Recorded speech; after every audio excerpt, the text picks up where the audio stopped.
Hey everyone, I'm AfterMOON Horrors. Before we dive into the story, I want to know, where are you watching from and what time is it for you? It's always fascinating to see listeners tuning in from different places. Now sit back, relax, and enjoy. Story number 1. I was halfway home from my night shift when I first noticed her. The road was almost empty, just a few scooters zipping by in the opposite direction, and I had settled into that tired autopilot state where you barely think about the ride. Then, just ahead, by the median near the flyover, I saw a woman holding a small child in her arms. She was standing completely still, like she had been waiting for something, her face turned toward the stream of traffic that had already thinned out. My first thought was that maybe she was stranded, maybe she needed help getting across, but the way she just stood there, not moving an inch, gave me a strange feeling in my chest. I slowed down without even realizing it, my bike wobbling slightly as I turned my head to keep her in sight. She looked at me. That was what made me stop. Not a wave, not a shout, not a desperate plea for help, just her eyes catching mine as if she had been expecting me. I braked and pulled up near the median. The engine ticked as it cooled, and I could hear my own breath in my helmet. She shifted the child against her shoulder and started walking toward me. I removed my helmet slowly, unsure why my hands felt clammy. She was dressed in a faded green sari, the kind you might see any working woman wear, but it was wet at the hem, clinging to her ankles. The child's head was drooped forward as if asleep, and a small hand hung limply at her side. I swallowed and asked, "Do you need help?" My voice cracked more than I wanted it to.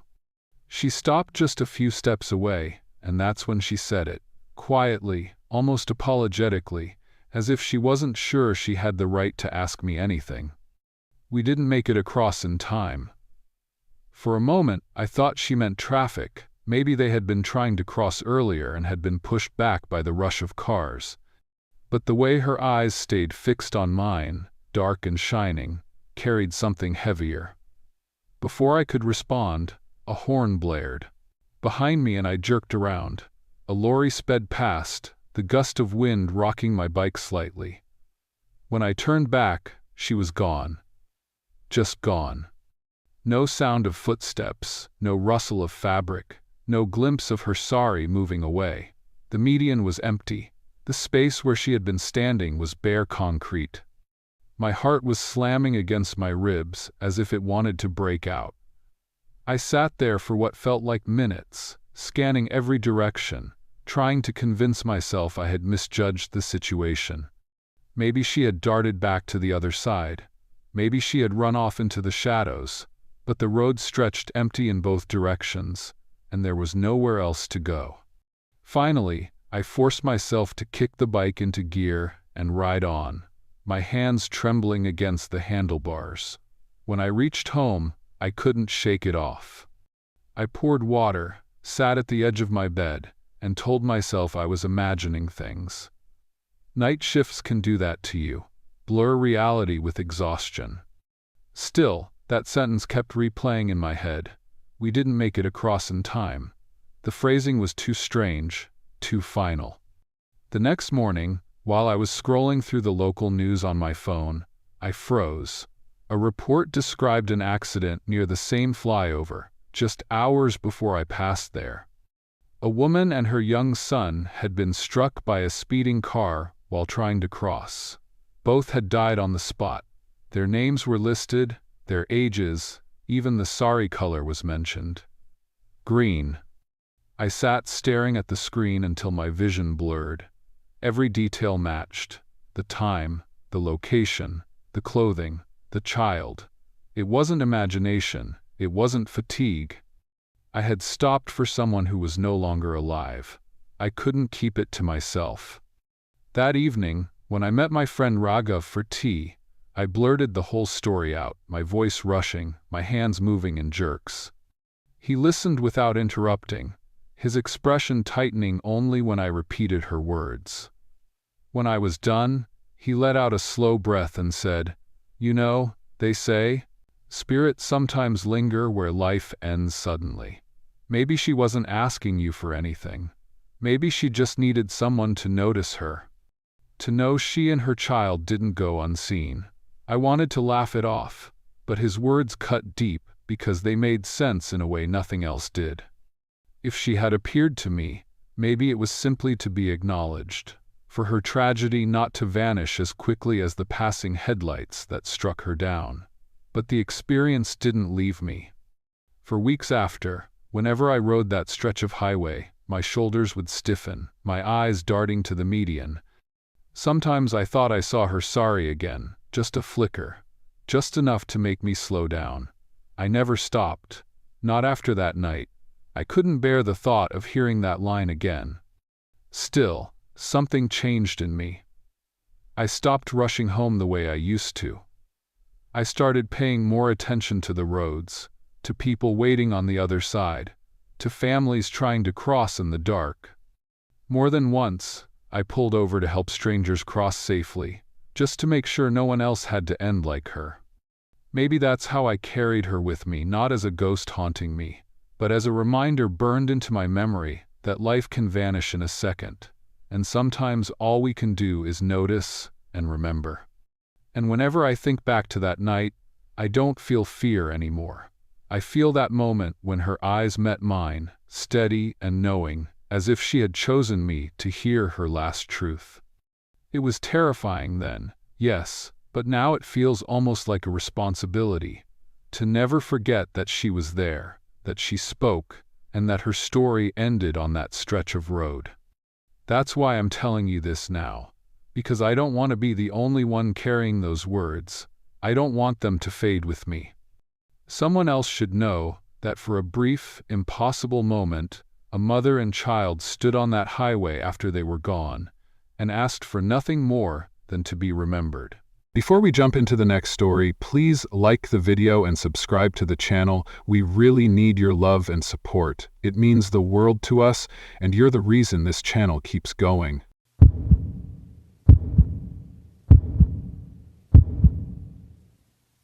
Story number 2. It began with the sound of my phone vibrating against the kitchen counter while I was rinsing a plate. I almost let it go to voicemail because the screen showed an unfamiliar number, but something in me decided to answer.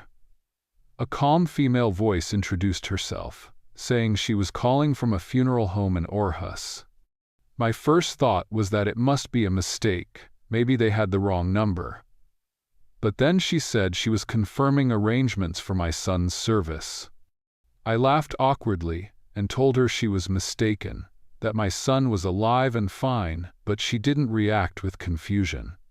She just repeated his name, my son's full name, down to his middle name, and then the line went dead before I could say another word. I stood frozen, plate still in my hand, water running over my fingers. For a moment, I told myself it was some cruel prank, or maybe a scam, though I couldn't imagine what they'd gain from that. I called the number back immediately, but it went straight to a generic, automated message. This number is not in service. My stomach churned, and I couldn't stop replaying the voice in my head. It hadn't been rushed or nervous. It had been professional, practiced, like she had made this kind of call 100 times before. I tried to shrug it off, but my wife noticed my face when she walked into the kitchen. "What's wrong?" she asked, drying her hands on a towel. I told her what had happened, trying to make it sound like nothing, but the more I said it out loud, the less it sounded like a mistake. She immediately called our son, who was at soccer practice across town. He answered, cheerful, slightly out of breath, and said he'd be home later. We both laughed with relief afterward, telling ourselves it was probably a case of crossed wires, maybe a funeral home database glitch. But that night, as we were clearing up after dinner, the phone rang again. This time it was a man, deep-voiced, introducing himself as the funeral. The director from the same home. He said he wanted to confirm details for our son's ceremony. My heart skipped, and I demanded to know why they kept calling us. He sounded genuinely puzzled. "Sir, we haven't called you before tonight. I'm speaking with you now for the first time. I insisted we'd already received a call earlier from a woman." He swore they had no women working in their office that day. He sounded so sincere that I almost believed him. But then, just like before, he repeated my son's full name and added the exact age, 17 years old. Then the line cut out again, mid-sentence, like someone had yanked the cord. I didn't sleep that night. I kept checking my son's room, standing in the doorway listening to his breathing, just to reassure myself he was there. My wife tried to calm me, saying it was all some bizarre coincidence, maybe even a sick prankster who got our number from somewhere. But I couldn't shake the feeling that the calls weren't random. They felt deliberate, like someone knew something I didn't. The next day at work, I couldn't focus. My phone stayed on the desk, volume turned up, every buzz making my chest tighten. By late afternoon, my wife called me, panicked. She had gotten another call from the same funeral home. This time they gave her a specific date and time for our son's service. It was for 2 days later. She said she screamed at them, demanded they stop, but they hung up. When I left work, I drove straight to the funeral home, determined to confront them face to face. The building wasn't far from the city center, a modest, plain structure with a discreet sign out front. I went in ready to accuse someone of harassment, but the receptionist looked genuinely confused when I explained. The funeral director came out, the same man I'd spoken to on the phone. He swore again they hadn't called us, that their system didn't have our name or our son's name anywhere. He even let me see the records. Nothing. Blank pages where I expected proof. The calmness in his eyes unsettled me more than anger would have. He wasn't lying, he was just as disturbed as I was. I left with no answers, but with the unease settling into something heavier. That night, at soccer practice, it happened. My son collapsed during a sprint drill. His teammates thought he was joking at first, but when he didn't get up, panic spread. We rushed to the hospital after a frantic call from his coach. Seeing him pale and hooked to monitors shattered me. The doctors said it was a sudden cardiac arrest, something they couldn't have predicted. They worked on him for what felt like an eternity before stabilizing him. He survived, but barely. The doctor said if it had been just a minute longer before help arrived, he wouldn't have made it. As I stood by his hospital bed, the funeral home calls replayed in my mind. It felt like someone or something had known in advance. The timing was too precise, too cruel. My wife whispered, "They called it, they knew." Neither of us could explain how or why, but the connection gnawed at us. 2 days later, the same day, the funeral home had given us as his service date. Our son's condition suddenly worsened. Machines beeped, nurses rushed in, and for a terrifying stretch of minutes, we thought we were losing him. He came back, but the timing nearly broke me. It was the exact day they had predicted. I wanted to scream, to tear the phone from the wall and hurl it across the room. When he finally stabilized again, I stepped outside to breathe. My phone buzzed in my pocket. Another call. I almost didn't answer, but dread compelled me. It was the same calm female voice from the first call. She said, "We're sorry for the confusion. The service has been postponed." My voice cracked as I shouted at her, demanding to know who she was, how she knew. But she only repeated, "Postponed, not cancelled." And then the line went dead. I showed my wife the call log, desperate to prove it wasn't just in my head. But my phone showed nothing, no incoming call at that time. It was blank, as though I had imagined it. Yet I knew I hadn't. Her voice was still ringing in my ears. For weeks after, every time my son went to practice, every time he walked out the door, I lived with the fear that another call would come. I jumped at every ring. My wife eventually turned her phone off completely, unable to bear it. I, however, couldn't. Part of me believed if I ignored the calls, something worse would happen. Months later, the final call came. This time, it wasn't a voice at all, just silence. With faint sounds in the background, chairs moving, low murmurs, the indistinct noises of people gathered in a room. It sounded exactly like a funeral. I shouted into the phone until it disconnected. My son was sitting right beside me on the couch at that moment, alive, annoyed at my shouting. The call felt like a cruel reminder that death was hovering, waiting. After that, there were no more calls, not a single one. My son recovered, slowly but surely, and the doctors assured us his condition was under control. Yet the shadow of those days never left us. We never told him the details. He only knew we were frightened and overprotective. But I will never forget the certainty in those voices, the way they said his name, the way they gave dates that nearly matched tragedy. Sometimes, late at night, I wonder if death makes administrative errors.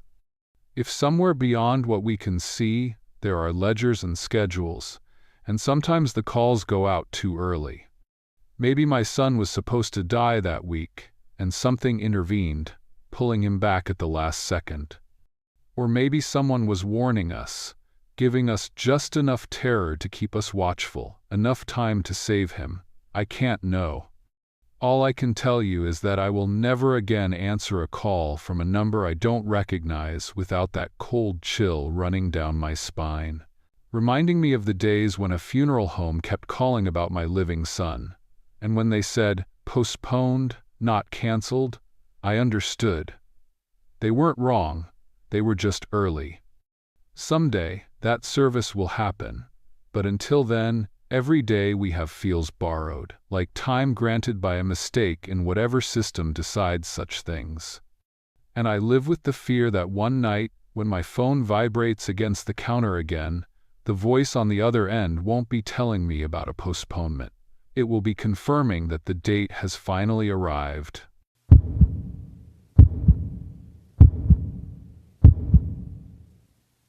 Story number 3. I was drying my hands when I noticed it the first time. The girls' bathroom was empty except for me, and I was staring into the mirror without thinking much, just zoning out before heading back to class. My reflection looked exactly as it should, but then my eyelids twitched, and I realized I hadn't blinked. My reflection had. It was subtle, almost nothing, but it stopped me cold. I leaned closer, waiting, telling myself I must have blinked without realizing. I held my eyes wide open until they stung, and that's when the reflection blinked again. My own eyes stayed wide. The sink behind me dripped slowly, but in the glass, I swore I saw the tap perfectly still, no sound at all. I stepped back, heart pounding, and hurried out, pretending to myself it was just nerves or tiredness. But deep down, I knew what I saw. I didn't tell anyone that day. Who would believe me? Galway isn't exactly the kind of place where kids come out with ghost stories without being teased for weeks. I just sat through class, trying to focus. But every time my eyes wandered toward the shiny metal of a pencil case or a window's reflection, I felt a prickle of dread. That night, I avoided mirrors altogether, brushing my teeth with my head turned away, pulling my blanket up so I wouldn't catch my reflection in the wardrobe's glass panel. My mother teased me for being quiet at dinner, and I laughed it off, but inside I couldn't shake the image of my reflection blinking without me. The next day, I tried to ignore it. After gym class, I went into the same bathroom with 2 friends, Anna and Ciara. I thought maybe if I saw myself in the mirror while surrounded by others, it would prove I'd imagined it. We were gossiping about one of the teachers, Anna fixing her hair, Ciara wiping mascara smudges, and I forced myself to look. 3 reflections stared back, but mine was off. Anna adjusted her ponytail, Ciara pouted at her eyeliner, and I stood stiffly. The reflection looked straight at me, not at the sink like I was. The others didn't notice. I whispered their names, my throat dry, but before they turned, My reflection tilted its head just slightly like it knew I was watching. I shoved myself between them, muttering something about needing the loo, and fled to the stall, locking it as quietly as I could. My friends teased me when I came out pale and shaky, but I swore I couldn't look back at that mirror. By the end of that week, I wasn't alone in noticing. During history, Ciara leaned over and whispered, "Hey, did the mirrors in the bathroom look weird to you today?" My stomach dropped.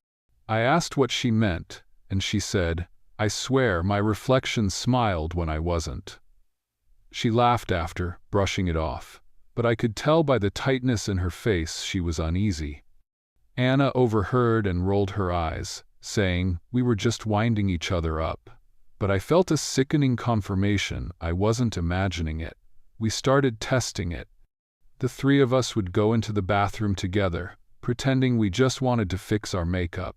We'd stand shoulder to shoulder and try not to blink, waiting. Sometimes nothing happened. Other times, one of us would swear a reflection twitched, or its lips moved, or its head shifted. Once, I saw Anna's reflection glance at me when she was busy fixing her hair, and I nearly screamed. I kept telling myself it had to be our imagination, some trick of fluorescent lighting and tired eyes. But then came the day when the janitor found Ciara. That afternoon, I was at my locker when a scream echoed from the far end of the corridor. Students rushed toward the noise, and I followed. The janitor, Mr. Doyle, stood outside the girls' bathroom, shouting for a teacher. When we peeked in, I froze. Ciara was slumped over the sinks, water running down her face and hair, her body limp as if she'd drowned standing up. The taps weren't even on. Her head was tilted into a basin that was bone dry, but her hair dripped steadily onto the floor. Teachers pulled us back, saying to clear the hall, but I couldn't move. My knees shook as I stared. That bathroom mirror stretched the entire wall, and though Ciara wasn't moving, her reflection twitched. Just for a second, it looked like the reflection's lips curved into a smile. I barely slept that night. Everyone said it was a freak accident, maybe some medical episode, maybe she slipped. But how could anyone drown in a dry sink? The school didn't talk about it openly, but rumors flew. Some kids said the water pipes burst, others claimed she'd been bullied and fainted. I knew the truth, or at least part of it, and it terrified me. Anna avoided me after that, maybe because she thought I was cursed for even mentioning the mirrors before. I felt more alone than ever, carrying the weight of knowing something unnatural was in that bathroom. Weeks went by, and I refused to go near that room. I asked teachers if I could use the staff toilet, made excuses, even held it until I got home. But one day, after an exam, I was cornered. My stomach cramped, and I couldn't wait. The other bathrooms were locked for cleaning. I told myself I'd be quick, in and out, no mirror. When I stepped inside, the silence was suffocating. I rushed into a stall, refusing to glance up. When I came out, I kept my eyes down, but I could feel the pull of the mirror like a weight on my neck. Against every instinct, I looked. There she was. Ciara, in the glass, standing right behind me. Her skin pale, her eyes glassy, her hair dripping. I spun around, but no one was there. In the reflection, she lifted her head slowly, water running down her chin, and whispered words I couldn't hear. My legs gave out, and I clutched the sink, trying not to scream. Her mouth moved again, slower this time, and I realized she was mouthing my name.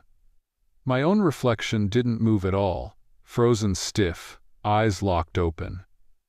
I stumbled backward and bolted, not even washing my hands, not even caring that people stared as I ran down the hall. After that, I couldn't keep it inside anymore. I told my mother. She frowned, worried, asking if I'd been stressed with school. She suggested grief over Ciara might be playing tricks on me. She even asked if I wanted to see someone about it. I tried to insist, to explain in detail, but the more I said, the crazier I sounded. She finally told me, "No more horror films, no more late nights." That's when I stopped talking about it to anyone else. But in silence, it only grew worse. Every reflective surface turned against me. Not just mirrors, windows, puddles, even the shine on my spoon at dinner. Once, I caught a glimpse of myself in the TV screen before it was turned on, and the reflection smiled wide, too wide, teeth glinting, though my mouth was shut. I dropped the plate I was holding, and my mother scolded me, but I couldn't explain. I started covering mirrors at home with towels, avoiding eye contact with any shiny surface. But you can't live like that forever. The breaking point came in class during a science experiment. We had beakers filled with clear liquid, and when I glanced down, my face stared back up at me from the glass. Except, it wasn't me. It was her. Kiara's face, warped but unmistakable, staring from the beaker's curve. Her lips mouthed my name again. My chair scraped loudly as I jumped up, and everyone laughed. The teacher asked what was wrong, but I couldn't speak. I knew then that whatever had taken her was coming for me too. I stopped sleeping properly, afraid of dreams, afraid I'd wake to find her at the foot of my bed. I kept thinking about that bathroom, about how the janitor found her. I decided I had to face it, once and for all, or I'd lose my mind. So one evening, after classes ended and the halls emptied, I went back. The corridors were dim and silent, and my footsteps echoed as I forced myself forward. The bathroom door creaked as I pushed it open. The mirrors stretched along the wall, reflecting me 100 times over. My chest heaved, but I stepped closer. At first, it was just me. Pale, trembling, but me. Then, in the far left corner, I saw movement. My reflection blinked without me. Slowly, one by one, the others did too, each reflection taking on a life of its own. Some blinked, some smiled faintly, others tilted their heads. And there, in the center, was Ciara, standing between them, dripping endlessly, though the floor was dry. She lifted her arm and pointed at me. My knees buckled, but I didn't run. I whispered, "What do you want?" The reflections all smiled at once, and then they blinked in unison, except me. Water gushed from the sink suddenly, though no tap had turned. It poured out fast, spilling onto the tiles, rising around my shoes. I stumbled back, splashing, heart racing. The reflections leaned forward as one, pressing against the glass like they could step through. Ciara's face came close, lips forming the same word over and over my name. I screamed, slamming my fist into the mirror. It cracked, spiderwebbing across her face, and in that instant, the water stopped. The room was silent again. The mirror dripped with cracks, but my reflection was still. Just me, alone, breathing hard. I ran out and never went back. The school replaced the bathroom mirrors weeks later, claiming vandalism. No one ever mentioned Ciara again. It was like she'd been erased. Anna moved schools, and I barely spoke to anyone. But sometimes, when I wash my face at night, I look up too quickly. For a second, just a second, I catch it the wrong blink, the wrong smile. And I know it's not over. I know she's still there, waiting. And one day, when I'm tired or careless, she'll find her way through.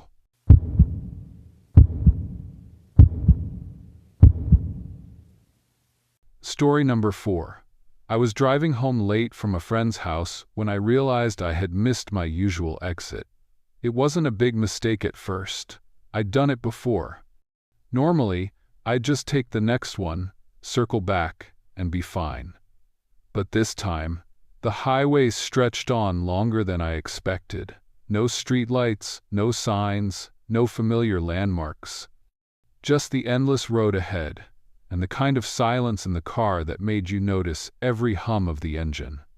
I grabbed my phone and called my wife, telling her, half jokingly, "I think I've taken the wrong turn." There are no lights, no signs, nothing at all. She laughed softly and told me not to worry, but as the minutes dragged on, my stomach tightened. I slowed the car down, squinting through the windshield, hoping to catch sight of something.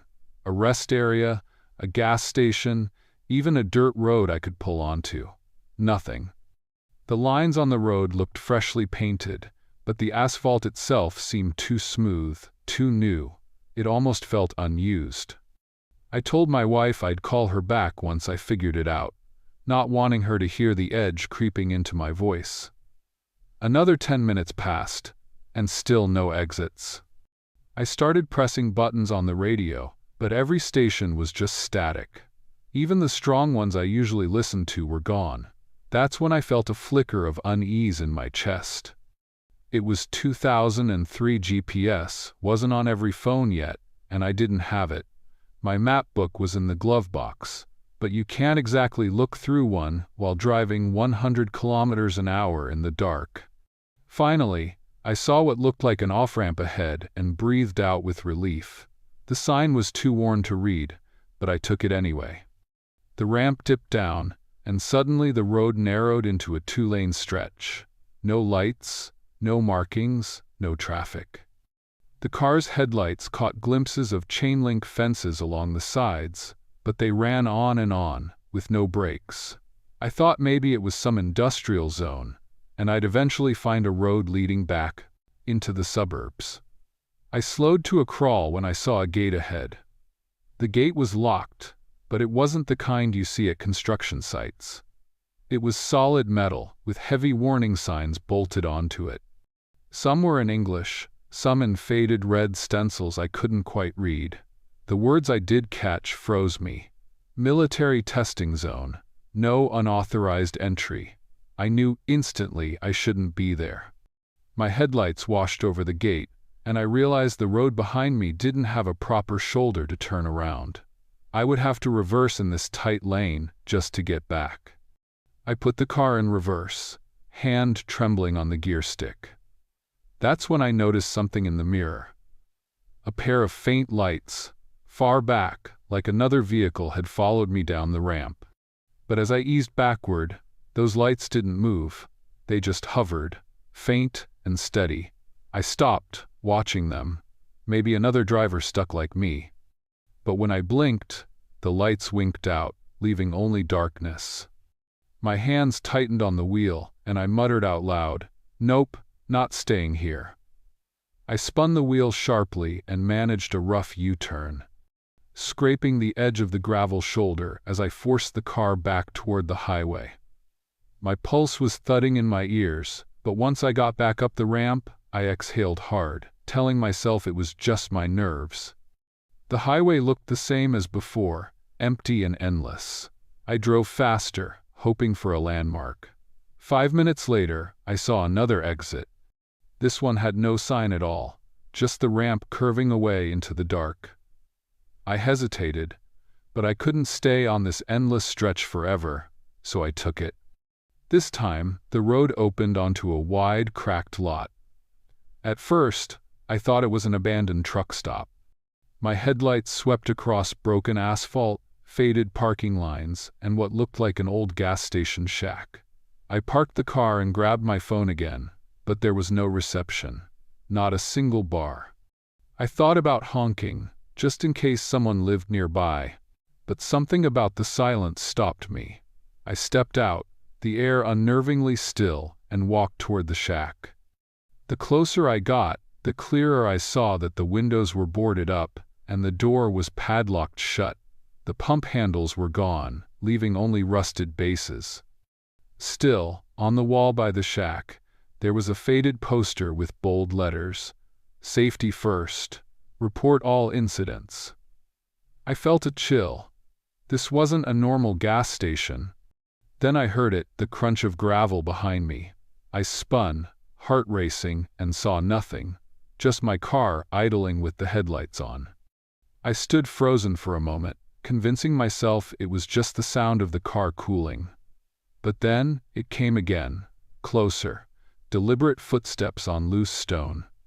I bolted back into the car, slammed the door, and locked it. I sat there, gripping the wheel, staring out the windshield. That's when I saw movement in the beam of the lights. Not a person, not exactly. More like a figure in heavy gear, almost like a soldier's silhouette. The shape paused, then lifted one arm. For a second, I thought it was waving. Then I realized the arm was holding something long, metallic, like a rifle. My stomach dropped. I threw the car into drive and tore out of that lot, tires screeching against the cracked asphalt. My hands were shaking so badly I nearly missed the ramp back to the highway. As soon as I was back on the main road, I pushed the pedal as far as it would go. The speedometer climbed past what was safe, but I couldn't make myself slow down. After what felt like forever, I finally spotted a lit sign up ahead. A petrol station, glowing like a beacon. I swerved off and pulled in, nearly hitting the curb. The sudden normalcy of fluorescent lights and cars filled with people made me want to cry. I parked, got out, and just leaned against the car, trying to catch my breath. A man filling his tank looked over and asked if I was all right. I nodded quickly, not trusting my voice. I wanted to tell him everything, but the words stuck in my throat. Instead, I went inside, bought a bottle of water, and sat at a table until my shaking slowed. When I finally drove home, the route felt familiar again. I called my wife and told her I was fine, leaving out most of what had happened. But the next day, I couldn't shake the need to know. I drove back to the same stretch of highway in the daylight. I found the exit I had taken, only there was no ramp, no road, no gas station lot, just bushland, fenced off, with warning signs about trespassing. I asked around in Perth, trying to find out what the area had been. An older man at a cafe leaned in when I mentioned it and told me quietly that back in the 72nd and 82nd, parts of that land had been used for military testing. Not all of it was cleared, and some of it was still off limits. "You don't want to end up there," he said, shaking his head. Strange things happened out that way. Strange things nobody talks about. For weeks afterward, I couldn't drive at night without panicking every time I missed an exit. I kept thinking about that figure, the soldier-shaped outline standing in the beam of my headlights. I had convinced myself it was just some guard, maybe someone who thought I was trespassing. But deep down, I knew it wasn't right.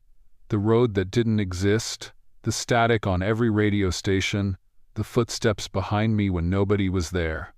The worst part wasn't seeing him.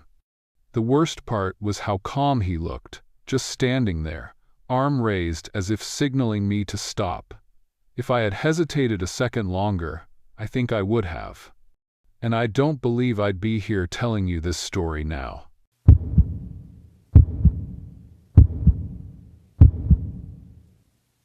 Story number 5.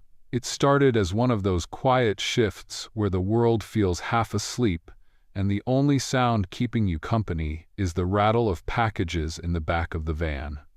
Sitka was covered in that kind of mist that looks harmless until you're driving through it. It eats your headlights, makes the roads feel endless. I remember glancing at the dashboard clock, 6:42 p.m., and thinking I'd be home before dark if I finished this last batch. It was supposed to be an easy route, a few remote cabins by the water, mostly routine drop-offs. But I took a wrong turn near Harbor Ridge, and that's where everything started to go wrong. The GPS on my console froze for a second, then blinked twice before rerouting. The new address popped up, 228 Harbor Road. I double-checked the delivery slip. Same number, different cabin name. Still, it didn't seem too strange. These rural routes often had multiple listings under the same code. I pulled up to a small A-frame house tucked among the trees. No lights on, no car, no signs of life. Just that quiet stillness that comes before snowfall. I grabbed the package from the back, heavier than it looked, and carried it to the porch. There was a note on the door. "Leave deliveries here. No knock, please." So I set it down, snapped a quick delivery photo, and drove off. Not 5 minutes later, dispatch called. A woman's voice, calm but sharp. "Ben, we've got a correction that Harbor Road drop wasn't yours. Wrong address. You'll need to retrieve it." My chest tightened. That almost never happens. I told her I'd turn around immediately. When I got back, the box was gone. I checked around the porch, behind the railing, even under the steps, nothing. It hadn't been long enough for anyone to take it unless they'd been waiting. I radioed dispatch, but the signal kept cutting out. "Customer may have already retrieved it," the voice crackled. But the app still showed the delivery as incomplete. I remember standing there, my breath fogging the air, listening for any kind of sound, footsteps, a door, movement, but the woods stayed silent. I decided to drive up the hill to see if there were other cabins nearby, thinking maybe I'd mixed up the location. That's when I noticed movement in my rearview mirror. A faint silhouette by the side of the road. At first, I thought it was an animal, a moose, maybe, but the outline was too upright, human. Whoever it was didn't move as I passed, didn't even turn their head. I slowed, just enough to make eye contact if they looked up, but they didn't. I can't explain why it unnerved me so much, but it did. My gut told me to keep driving, so I did. When I reached the correct address, the actual 228 Harbor Ridge Lane, the homeowner was waiting on the porch. An older man, thick jacket, silver beard. He waved as I approached. I apologized for the delay and explained that the package had been delivered to the wrong house. His face went pale instantly. "You mean the cabin down the hill?" I nodded. He shook his head slowly. "Son, nobody lives there. That place has been empty since last winter." I laughed at first, thinking he was joking, but his expression didn't change. "Belonged to a woman named Grace Morton," he said. "She went missing last December. They never found her body." I remember the air feeling thinner right then, like the trees were listening. The man looked past me, down the road. "If you left something there, you'd better get it back fast. Hunters say lights still come on inside that cabin some nights." I didn't want to believe him, but my job didn't leave me a choice. I drove back down. The fog was thicker now, hanging low, swallowing the trees. My van headlights hit the cabin, and for a moment, I thought I saw a shadow in one of the windows not moving, just there. I got out anyway, phone flashlight in hand, trying to convince myself it was just the reflection. The porch creaked under my weight, and when I reached for the door, it swung open with a sound like tearing fabric. Inside smelled like damp wood and something metallic, faint but sharp. My flashlight caught the box. Immediately, it was sitting in the middle of the floor, torn open. The packaging tape dangled off the sides, and the cardboard was damp like it had been wiped clean. My heart started hammering. I crouched down, peeled the flaps back and froze. Inside was a plastic-wrapped bundle, roughly the size of a torso. Pale gray skin pressed against the plastic. Fingers. Human fingers. I stumbled backward so fast I hit my shoulder on the doorframe. My stomach turned. Every rational thought vanished. I bolted for the van, dialed 911 with shaking hands, and told them everything in one breath. The dispatcher's voice was calm, almost detached. "Stay in your vehicle. Officers are en route." I locked the doors, staring through the windshield at the cabin. I kept expecting someone to come out, but no one did. The fog thickened until the shape of the building blurred into the mist. That's when I heard it. The sound of footsteps outside my van. Slow, deliberate, crunching gravel. My hands gripped the steering wheel so hard my knuckles went white. The sound circled around the back of the van, then stopped. I checked the side mirrors. Nothing. I reached for the dashcam monitor to replay the feed, but it wasn't working. The screen showed static for a few seconds, then flickered to a live image of the road behind me. And there, faint but clear, was a person standing about 20 feet away. They were wearing a dark parka, hood up, just watching. I tried honking the horn, flashing the lights, yelling nothing. The figure didn't move. The longer I looked, the more it seemed like the mist was thickening around them, swallowing their outline. Then the image froze, and the monitor went black. By the time the police arrived, the figure, he was gone. I told them everything, showed them the dash cam, but when they played it back, the video was clean. No figure, no static, not even the box. Inside the cabin, the floor was empty, just dusty boards and old newspapers. They searched the woods, checked the shoreline, found nothing. One officer, a younger guy, patted my shoulder. "Probably an animal carcass you mistook for something else. Happens out here." But he didn't look convinced either. They asked me to stay in town overnight while they reviewed the footage at the station. I couldn't sleep. Around 2 a.m., my phone buzzed with a notification from the dashcam app. New motion detected. I opened it. It was a still frame of the cabin from earlier that evening. But this time, the timestamp read 1:48 a.m.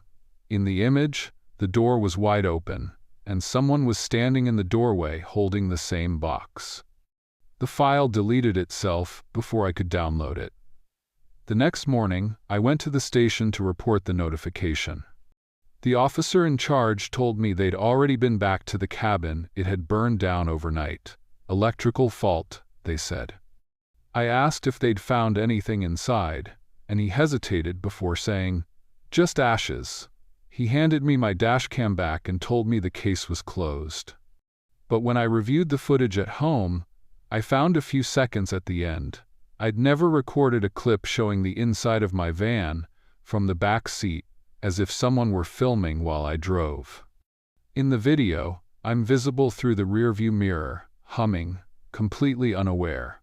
The timestamp shows it was recorded during my last delivery that night. A few frames in, something moves behind me, just a blur, and then a faint whisper cuts through the engine noise. Wrong house. I stopped breathing. I rewound, replayed it over and over. Same whisper, same exact tone. I turned my entire house upside down, looking for any sign of tampering. The van's back doors were locked, the windows sealed.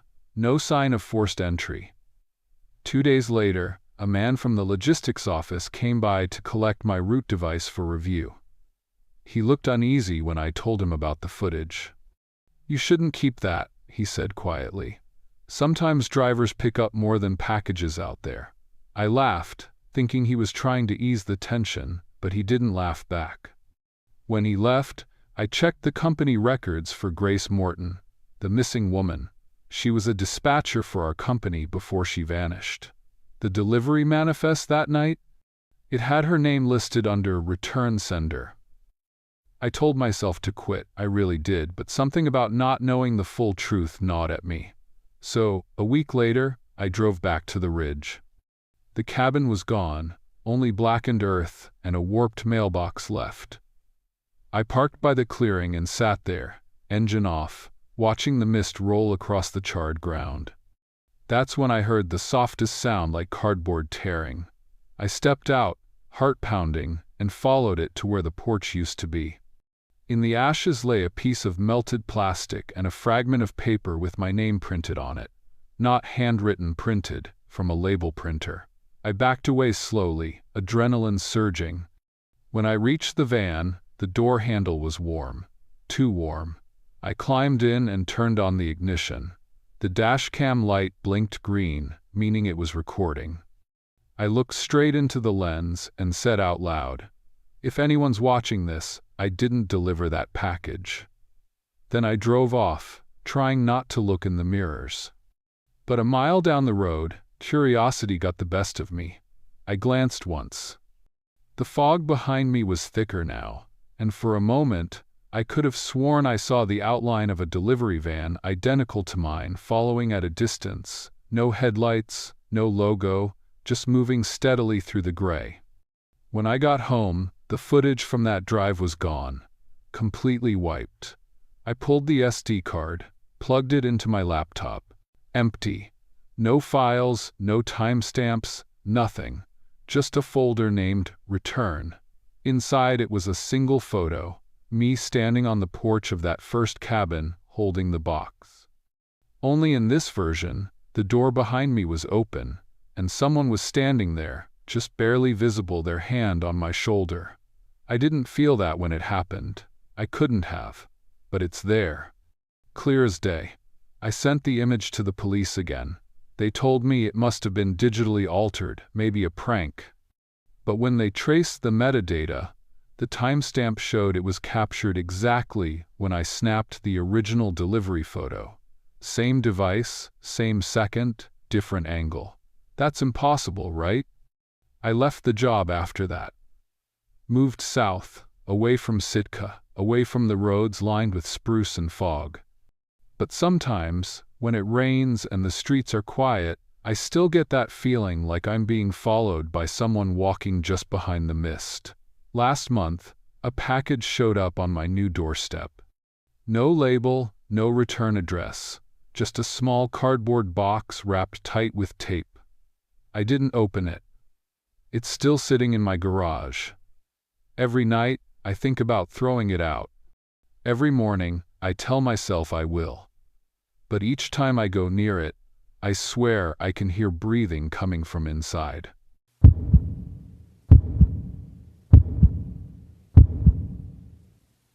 Story number 6. The first collapse happened on a Wednesday morning, right as I was pouring my second cup of coffee in the site trailer. The ground trembled so sharply that the mug slipped from my hand and shattered against the floor. A second later, the emergency radio crackled with shouts in Swedish and English. "The north span's gone down, the bridge is in the river." I ran out before the voice could finish, heart pounding against my ribs. From where I stood, half a kilometer away, I could already see the plume of dust rising beyond the trees, thick and gray against the iron sky. By the time I reached the site, the air reeked of diesel, and the sound of rushing water drowned every voice. Sections of steel truss jutted up like broken ribs.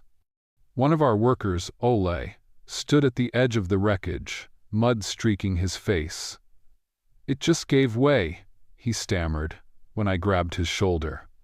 The crane hadn't even touched it yet, it just folded. I looked at the bent girders, the fractured bolts, the cables hanging loose. Nothing made sense. I was the youngest engineer on the team, fresh from Stockholm, assigned to oversee maintenance on this decades-old bridge that my father had once designed. It wasn't supposed to fail. That night, I couldn't sleep.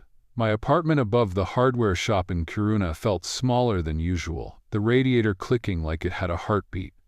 Every few minutes, I replayed the moment in my head, the way the truss seemed to crumple inward, like it was pulled instead of pushed. When I finally drifted off, I dreamed of my father standing in his workshop, turning a wrench with shaking hands. I woke before dawn with a taste of rust in my mouth. The company sent an investigation team by noon the next day. They combed through the wreckage with clipboards and scanners, murmuring in low tones. I followed them along the riverbank, pretending to know what I was doing.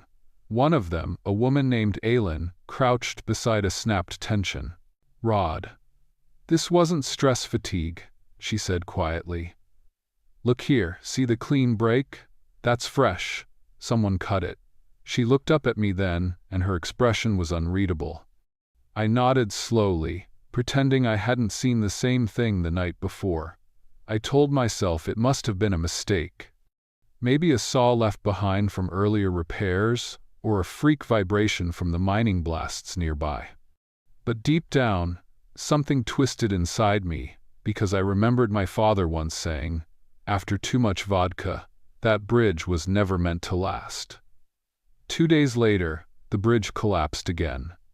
They had barely cleared the site when the western segment, the only part still standing, broke loose and fell into the river with a roar so loud it shook the windows of my office.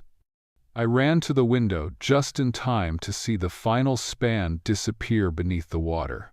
This time there were no workers nearby, thank God, but the whole town came alive with panic. Sirens, flashing lights, men shouting in the street. And somewhere in that chaos, a single thought repeated in my head like a drumbeat. Once as an accident, twice as a message. That night, I found myself at the local bar, half drunk and shaking. Old miners sat in corners, talking about cursed ground and bad omens. One of them, a thick-bearded man I vaguely recognized, leaned toward me and said, "You're Anders's boy, aren't you? The one who built the original?" I nodded, unsure whether to feel proud or exposed. He smirked. "Then you should know better. That bridge was built on hollow lies."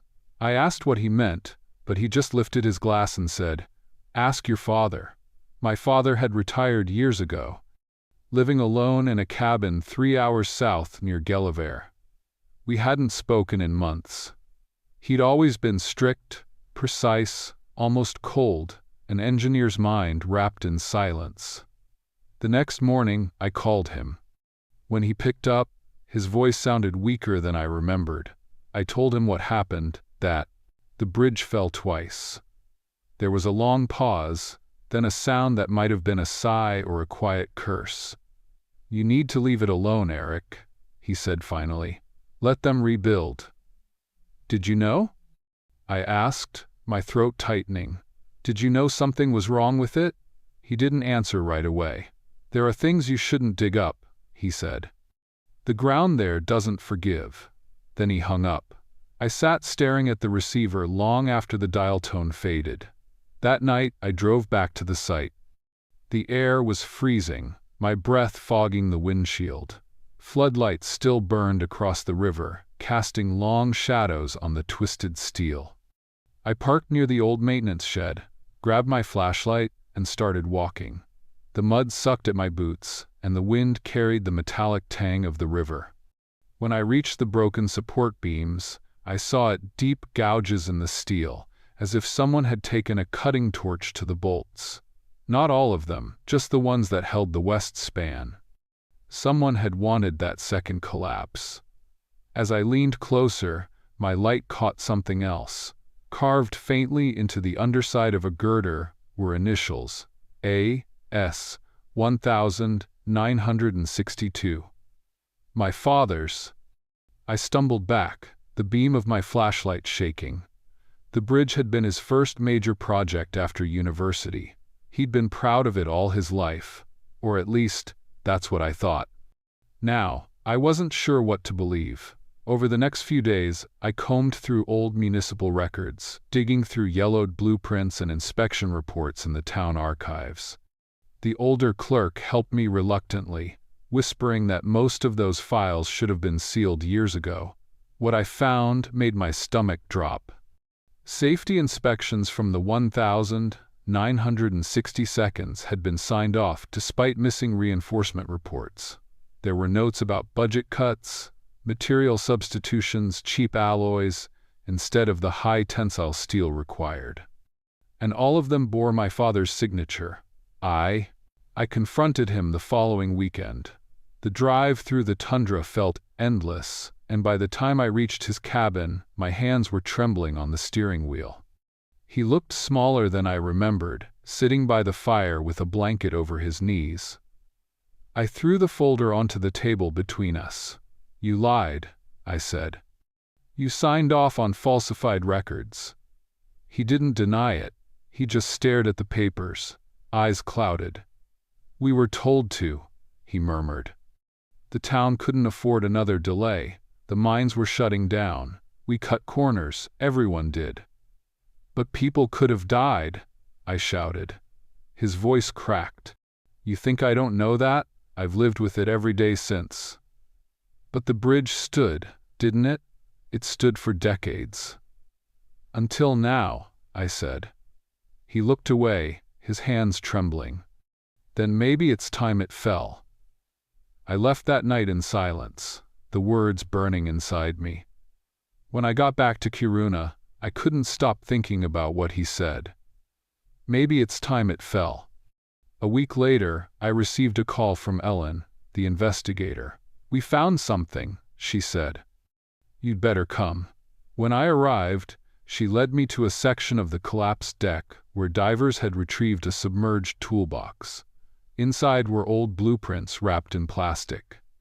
Not digital copies, hand-drawn originals, dated 1962. My father's handwriting filled the margins, notes and calculations. But there was something else, another set of drawings hidden beneath, with different measurements, safer ones. The two designs didn't match. "He submitted the first design," Elin said quietly. "But someone made him change it. Someone from the municipal council." That night, I couldn't shake the feeling that I wasn't supposed to know any of this.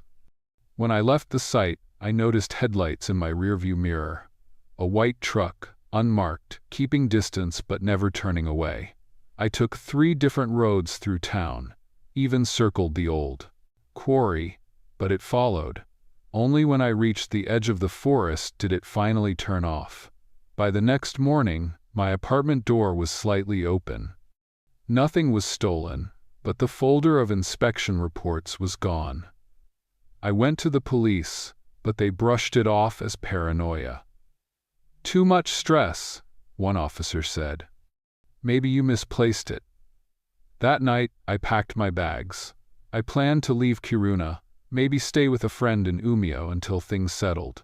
But around midnight, my phone rang. It was my father. His voice was strained, hoarse. "They came," he said. "They asked questions about you. I didn't tell them anything." "Who?"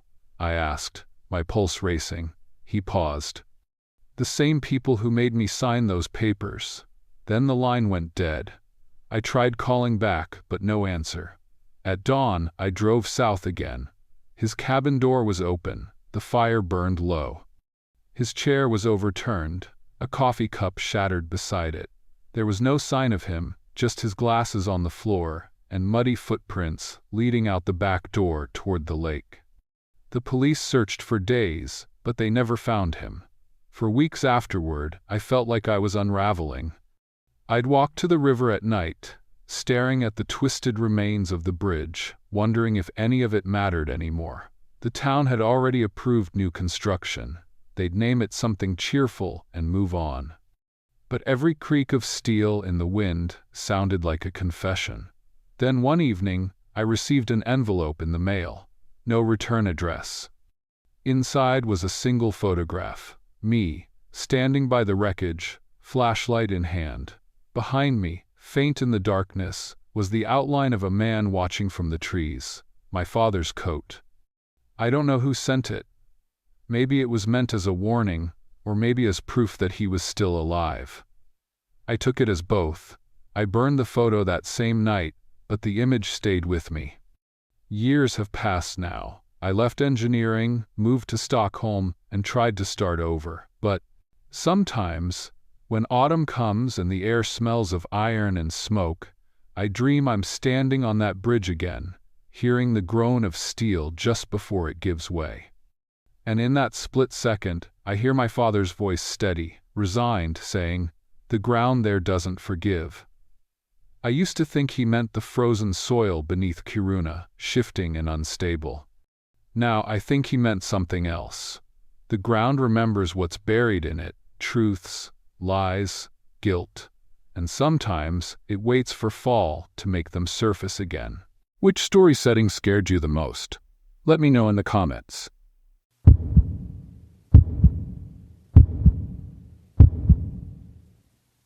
Story number 7. I was halfway down the trail when I noticed the first doll. At first, I thought it was just some local craft someone had dropped, maybe a tourist trinket that got tied to a tree as a kind of joke. It was crude, handmade from sticks and twine, with scraps of cloth knotted together to form a little body. Its head was just a ball of fabric stuffed with something lumpy, and 2 black thread eyes were stitched unevenly across it. It dangled from the lowest branch of a ceiba tree, swaying just slightly, even though the air was still. I stopped, stared for a moment, and then kept walking. I didn't think much of it odd, sure, but I was in Chiapas, alone, hiking through villages where traditions went back centuries. Strange sights weren't unusual. But then, not even 10 minutes later, there was another one. This time it wasn't hanging, it was tied firmly to the trunk, like someone had lashed it there on purpose. Its arms were spread wide, the cloth stiff with old dirt, and its head tilted unnaturally to the side. It was positioned so it faced directly at the trail, at me, as if waiting for me to pass. I laughed nervously out loud, told myself. Local kids, maybe, just making creepy little decorations. I wanted that explanation to stick. By the time I reached the third, I'd stopped pretending it was harmless. This one was smaller, childlike, its cloth body soiled and damp, as though it had been left in the rain. It wasn't tied high up, or even hidden in branches. It was nailed to the tree with a rusty nail through its chest. I froze. My mind raced. Who would take the time to do this, and why along a trail barely anyone used? I remember muttering under my breath, "This isn't funny anymore." I kept walking, but now I couldn't shake the feeling that the trail was watching me. Every crunch of my boots seemed too loud. I kept glancing back, convinced I'd see someone step out from the jungle behind me. Nobody did. Still, the paranoia burrowed into me like an insect under skin. When I finally set up camp that evening, the dolls were all I could think about. I pitched my tent in a small clearing, far enough from the trail that I felt a little safer. Cooking noodles on my small stove, I tried to dismiss it as folklore, maybe something symbolic. But I couldn't eat much. Every mouthful turned dry with unease. When the fire died down, I crawled into my sleeping bag, zipped up the tent, and listened to the jungle sounds wrap around me. Frogs, crickets, occasional rustles. I told myself I was safe. The next morning, when I stepped out to stretch, I froze solid. A doll was lying right outside my tent flap. It hadn't been there when I went to sleep. Its head was turned toward the nylon door, as if it had been placed there to look in on me. My stomach dropped, and I actually felt dizzy. I wanted to scream, but nothing came out. Instead, I kicked it away hard, muttering, "Number, number, number." My hands shook as I boiled water for coffee. Every rational thought I had, animals dragged it, the wind blew it, collapsed under the sheer wrongness of it being positioned like that. I thought about turning back. I thought about packing everything up and hiking straight out. But the trail was 2 days long in either direction, and I convinced myself that maybe if I just ignored it, it would stop. Day 2, I kept moving quickly, barely stopping to eat. I didn't want to see any more of them. Of course I did.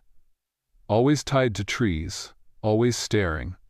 By evening, I was sweating and sore, and I chose a campsite on higher ground.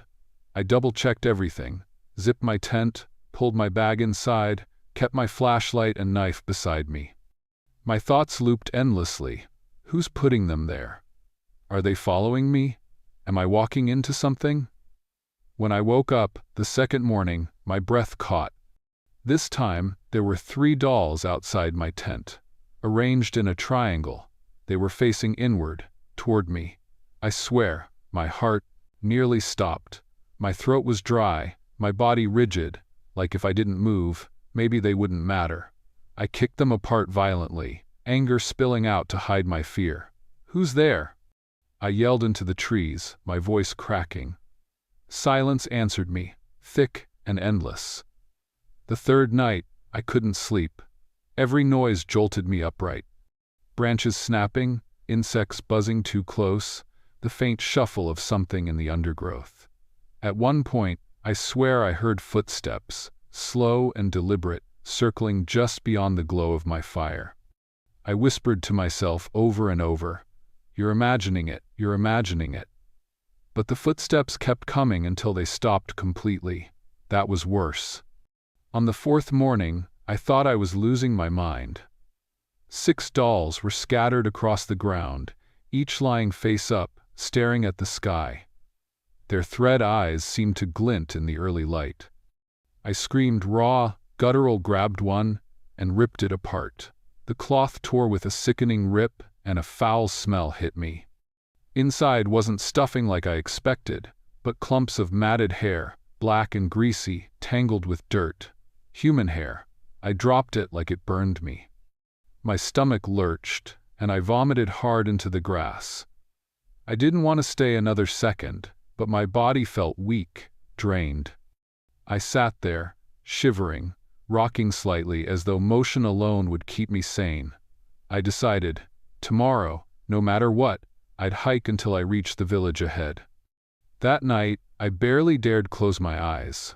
My flashlight batteries were dying, and the jungle around me seemed alive in a way that felt personal, hostile. My pulse thudded against my ears. Each second stretched like an hour. I heard faint laughter once, soft, high-pitched, like a child's. But when I jerked upright and shone my light, there was nothing. I bit my lip until it bled, just to stay quiet. The 5th morning was the breaking point. I opened the tent flap, and there they were, dolls arranged in a perfect circle around my tent, dozens of them, each one placed carefully, evenly spaced, forming a ring that trapped me inside. Their faces all turned inward, staring at me. I swear some had fresh cloth, new stitches, as though they had been made overnight. My chest constricted. I couldn't breathe right. I wanted to run, but I couldn't bring myself to step through them. It felt like crossing would mean something final, something I couldn't undo. I sat in the tent for what felt like hours, heart hammering, brain spiraling. Finally, with trembling hands, I unzipped the door and forced myself out. I crushed one under my boot as I stepped across the circle. The sound it made, fabric tearing, sticks snapping, echoed louder than it should have. My vision swam, but I didn't stop. I packed my bag in seconds, left my stove behind, and walked as fast as my body would allow. The trail seemed endless. Every tree looked the same. I kept glancing back, convinced the circle would reform behind me. At one point, I heard the distinct sound of fabric tearing, though nothing was near. I bit down hard on the inside of my cheek to keep moving, tasted blood, and kept going. When I finally stumbled into the village late that afternoon, I was drenched in sweat, dehydrated, shaking so violently I could hardly stand. A woman approached me, her face creased with worry, and asked in Spanish if I was sick. I tried to explain muñecas and albasca, dolls in the forest, but she only frowned, shook her head, and led me to sit down with water. I stayed in that village for 2 days before catching a bus out. I didn't dare go back the way I came. I couldn't. Even now, when I close my eyes, I see them, the dolls, the circle, their blank faces watching me. I can't convince myself it was just a prank or just my imagination. Not when I remember the hair inside, the one I tore open. I never finished that hike. I never went back to Chiapas. And sometimes, when I wake up in the middle of on the night, I swear I can still hear soft fabric tearing, faint and patient, just beyond the safety of my walls.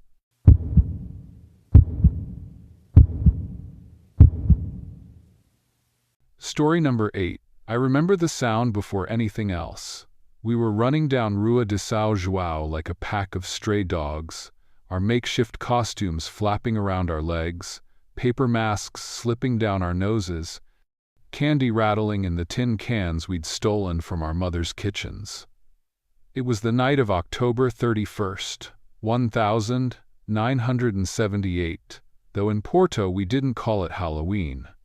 To us kids, it was just another excuse to roam the streets in disguise, daring each other into darker corners of the neighborhood, playing games where whoever lost had to enter the scariest places. I was 10 years old, and back then, nothing seemed dangerous until that night. We were 7 in total, all boys, except for little Mariana, who had tagged along because her older brother Duarte wouldn't let her stay behind.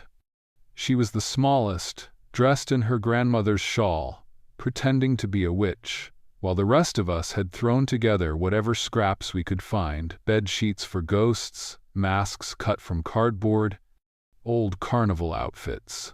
I had painted my face with shoe polish, trying to look like some kind of devil, though my mother had smacked me for wasting her polish before I slipped out of the house. We were laughing, daring each other, when João stopped suddenly, holding his hand up. "Shh. Do you hear that?" he whispered. At first, I thought he was trying to spook us, as he always did, but then I heard it too, a low murmur, like someone whispering just around the corner. The words weren't clear, but the rhythm was slow, deliberate, like someone was speaking to us or maybe calling us. It came from the narrow alley between two shuttered shops, a place we usually avoided because it led to the back of the old warehouses near the docks. "Probably drunk men," Duarte said quickly, pulling his sister closer. But João grinned, his teeth showing white under the street lamp.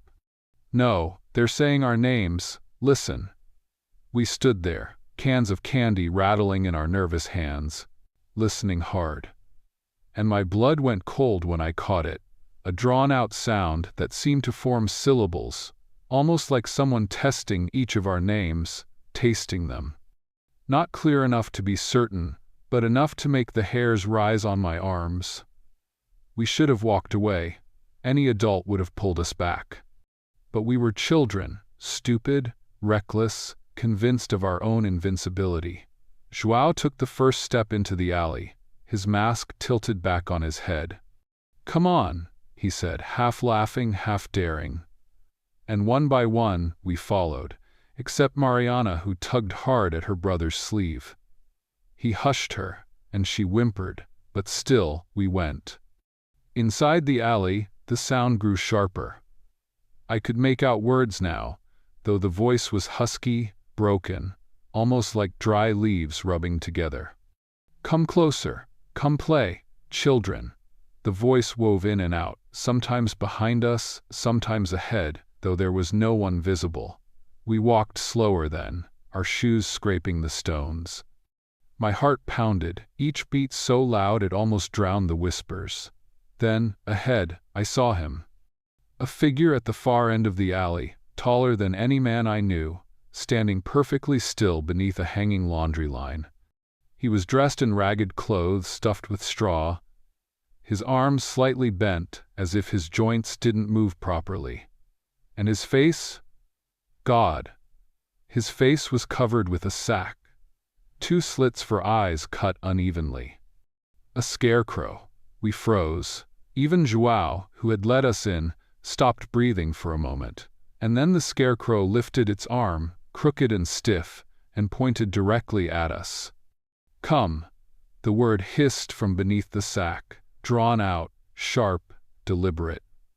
Mariana screamed and bolted, yanking her brother's arm, but Duarte just stood, wide-eyed. I wanted to run too, but my legs felt locked in place. The scarecrow took a step forward, straw poking from his sleeves, his feet dragging like they weren't bending at the ankle. That sound, it wasn't just a whisper anymore. He was inside my head, telling me to stay, telling me not to move. João moved first. He laughed, actually laughed, and shouted, "It's a trick! Some drunk idiot!" He picked up a stone and hurled it. It hit the scarecrow's chest with a thud. The figure stopped, tilting its head to one side like a bird. Then it spoke again, louder this time. "João." The sound of his name cracked something in us. We all turned, trying to run, but the alley was too narrow, and we collided, scrambling, falling over each other. I remember Duarte pushing Mariana ahead, screaming at her to go. João was behind us, shouting, but his voice suddenly cut off. Just cut. 1 second he was yelling, the next there was silence. I looked back. He was gone. No sound, no struggle, no body. Just the scarecrow, closer now, only a few meters away, pointing again. And from the dark slits in its sack, I swore I saw eyes glimmering. eyes that weren't dull or human, but bright and sharp, like embers buried in ash. We ran harder than I've ever run in my life. The alley seemed endless, stretching longer than it should have, and I remember thinking we'd never reach the end. My chest burned, my throat ached, and behind me I could hear dragging steps, steady and relentless, not fast but always there. Every time I dared glance back, the scarecrow was still coming, no matter how far we ran. Finally, we burst into the street, collapsing into the open, gasping for air. People were there, adults, neighbors, voices shouting at us to stop running like mad dogs. I tried to scream about Joao, to point back, but when we looked behind us, the alley was empty, silent. No scarecrow, no Joao. The adults didn't believe us. They searched, of course, when they realized Joao wasn't with us, but the alley was nothing more than stone walls and a few crates. No one in a costume, no scarecrow, and Joao was gone. They combed the docks, the warehouses, the river. His parents cried, tore their hair, begged for answers. The police asked us questions again and again, but the more we told them about the whispers, the scarecrow, the pointing, the less they believed. In the end, they decided he must have fallen into the river, swept away. That's what everyone agreed to tell themselves. But I knew. I had heard my friend's name spoken by something that wasn't human. I had seen the sack tilt, those ember-like eyes fixed on us, and I had felt the pull in my chest, like my own body wanted to step toward it even as my mind screamed no. For weeks after, Mariana woke screaming, saying she could hear someone calling her name outside her window. Duarte stopped speaking altogether for nearly a year.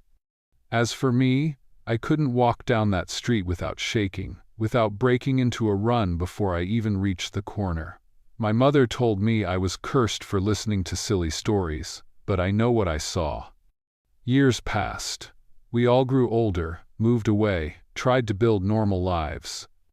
But every October, when the air changes and children roam in masks, I hear it again, soft, low, my name whispered in the back of my skull. I shut my windows, lock my doors, but it doesn't matter. It always finds a way in, if only for a moment. I never saw Joao again.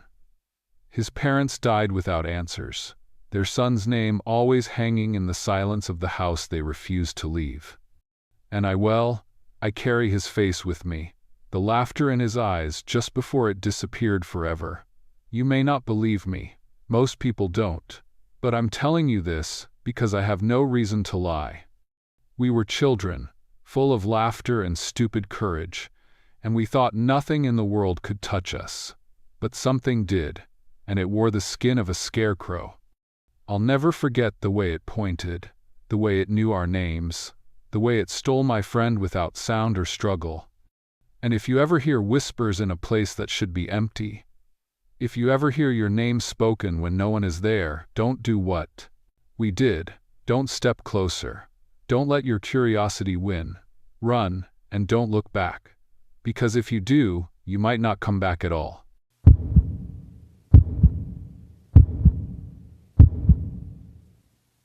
Story number 9. I had both hands clamped on the steering wheel when the storm swallowed the road. 1 second the asphalt stretched clear in front of me, and the next it was gone, erased by a wall of sand so dense I couldn't even see the hood of my own truck. I eased my foot off the gas, heart pounding, praying I wouldn't drift into a ditch. The wind howled against the cab, grains of sand rattling like nails across the windshield. I flicked on the wipers out of instinct, though they only smeared the grit back and forth.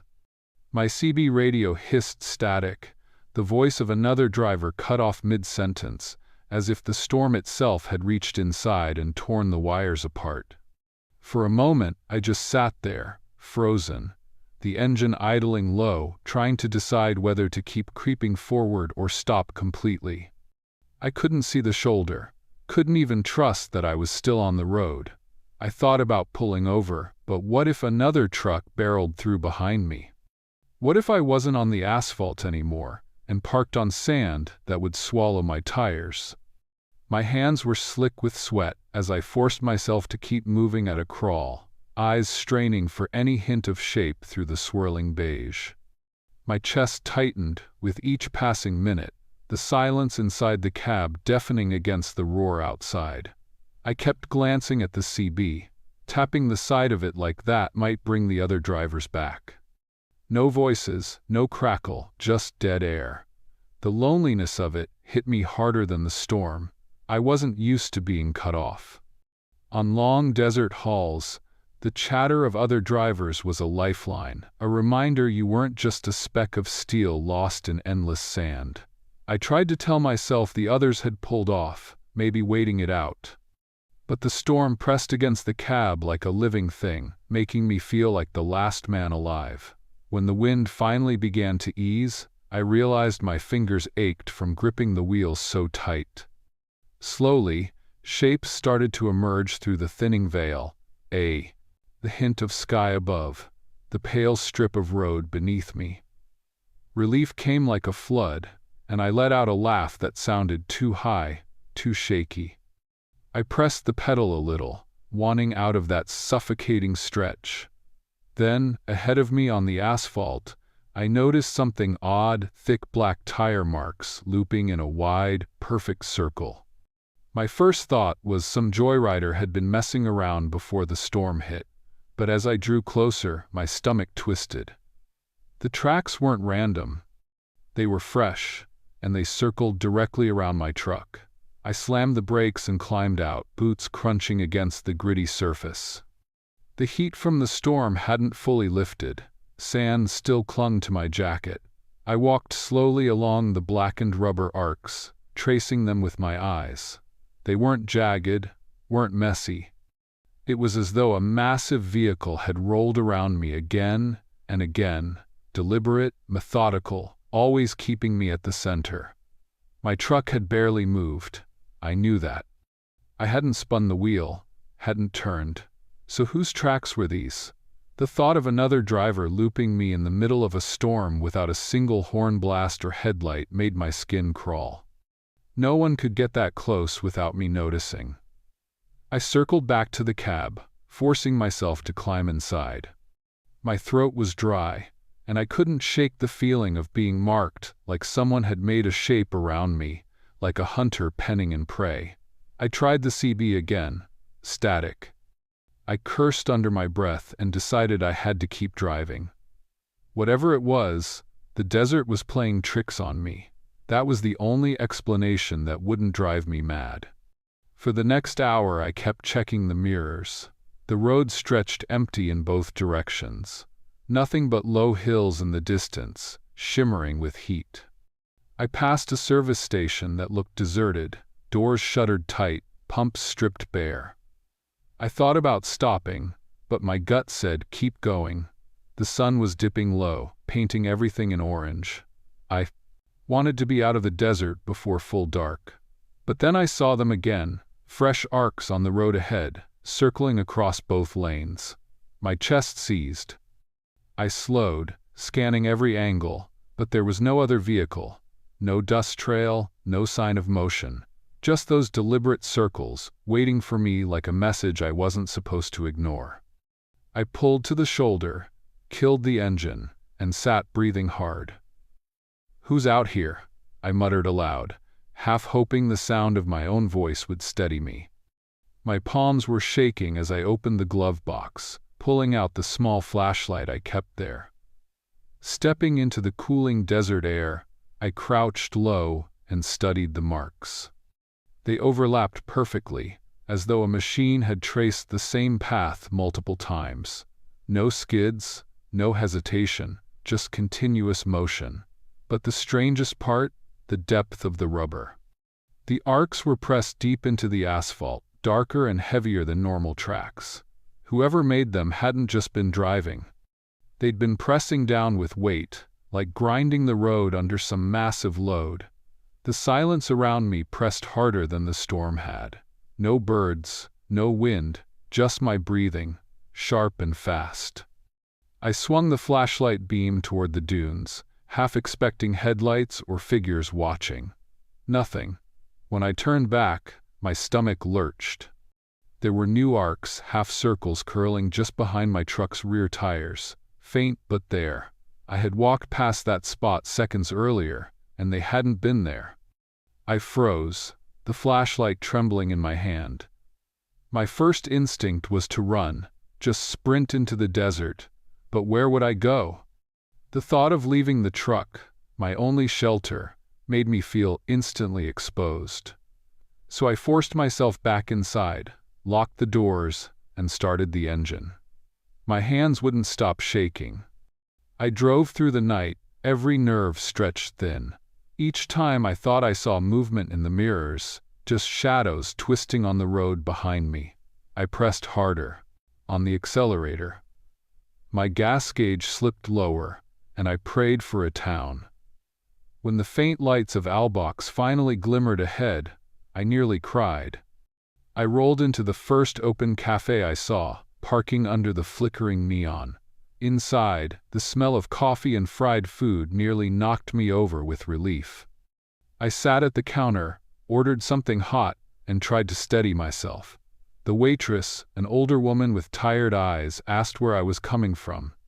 I told her about the storm, about losing radio, about the circles. My voice cracked halfway through, but she listened quietly, nodding.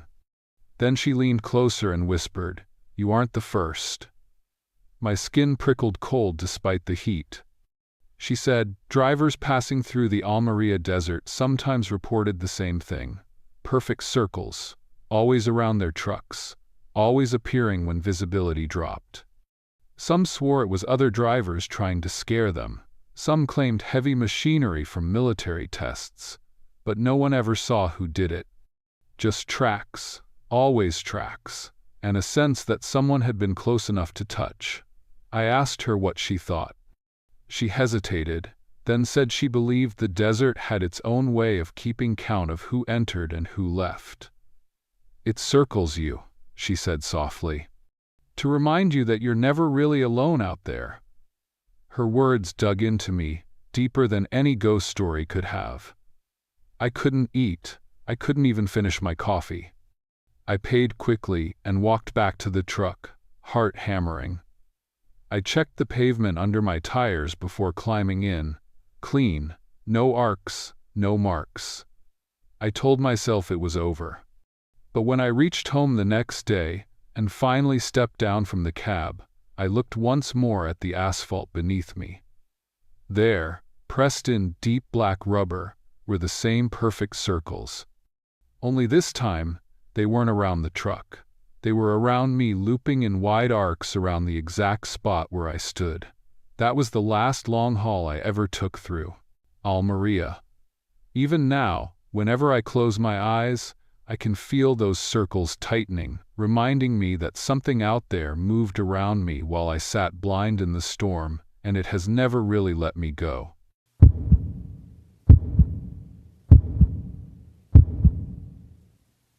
Story number 10. I was standing at the bus stop alone, shifting my weight from one foot to the other, when I first realized something felt off. The timetable nailed to the post beside me said the last bus had already come and gone, but I'd convinced myself I must have read it wrong earlier. I'd stayed too long at my friend's place, laughing and losing track of the hour, and by the time I was walking home, my legs ached, and the thought of another 40 minutes on foot made me hope for a miracle ride. I told myself there had to be one more bus, just one I hadn't noticed on the schedule. It was easier than accepting I'd stranded myself. The street was silent except for the occasional hum of a car somewhere distant, muffled by the stillness of Turku at that hour. I rubbed my hands together, not out of cold but from nerves. Waiting in an empty place does something strange to your mind. You start noticing the quiet in a way you never do during the day. I caught myself staring down the road, straining for headlights, as though sheer willpower might bring them into view. Then, as if my thoughts had weight, the bus appeared. At first, I was relieved. The shape was unmistakable. The square front, the two bright beams growing larger, the familiar hiss as it slowed down. My heart actually lifted, and I almost laughed at my own paranoia. But the closer it came, the more something gnawed at me. The bus was too quiet. Even when vehicles glide smoothly, there's always sound, the rumble of the engine, the whir of tires on asphalt. This one made none. It drifted to the curb like it was carried by air itself, and my stomach knotted instantly. When the doors opened, the relief drained away. Inside, every seat was occupied. That wouldn't have been strange if not for the faces. Dozens of people sat there, upright, perfectly still, their eyes wide open and fixed straight ahead. Nobody shifted, nobody blinked. They looked like mannequins propped into position, and for a grom, the moment I really thought that's what they were. Then I noticed the rise and fall of their chests, faint, synchronized, shallow. I didn't step forward.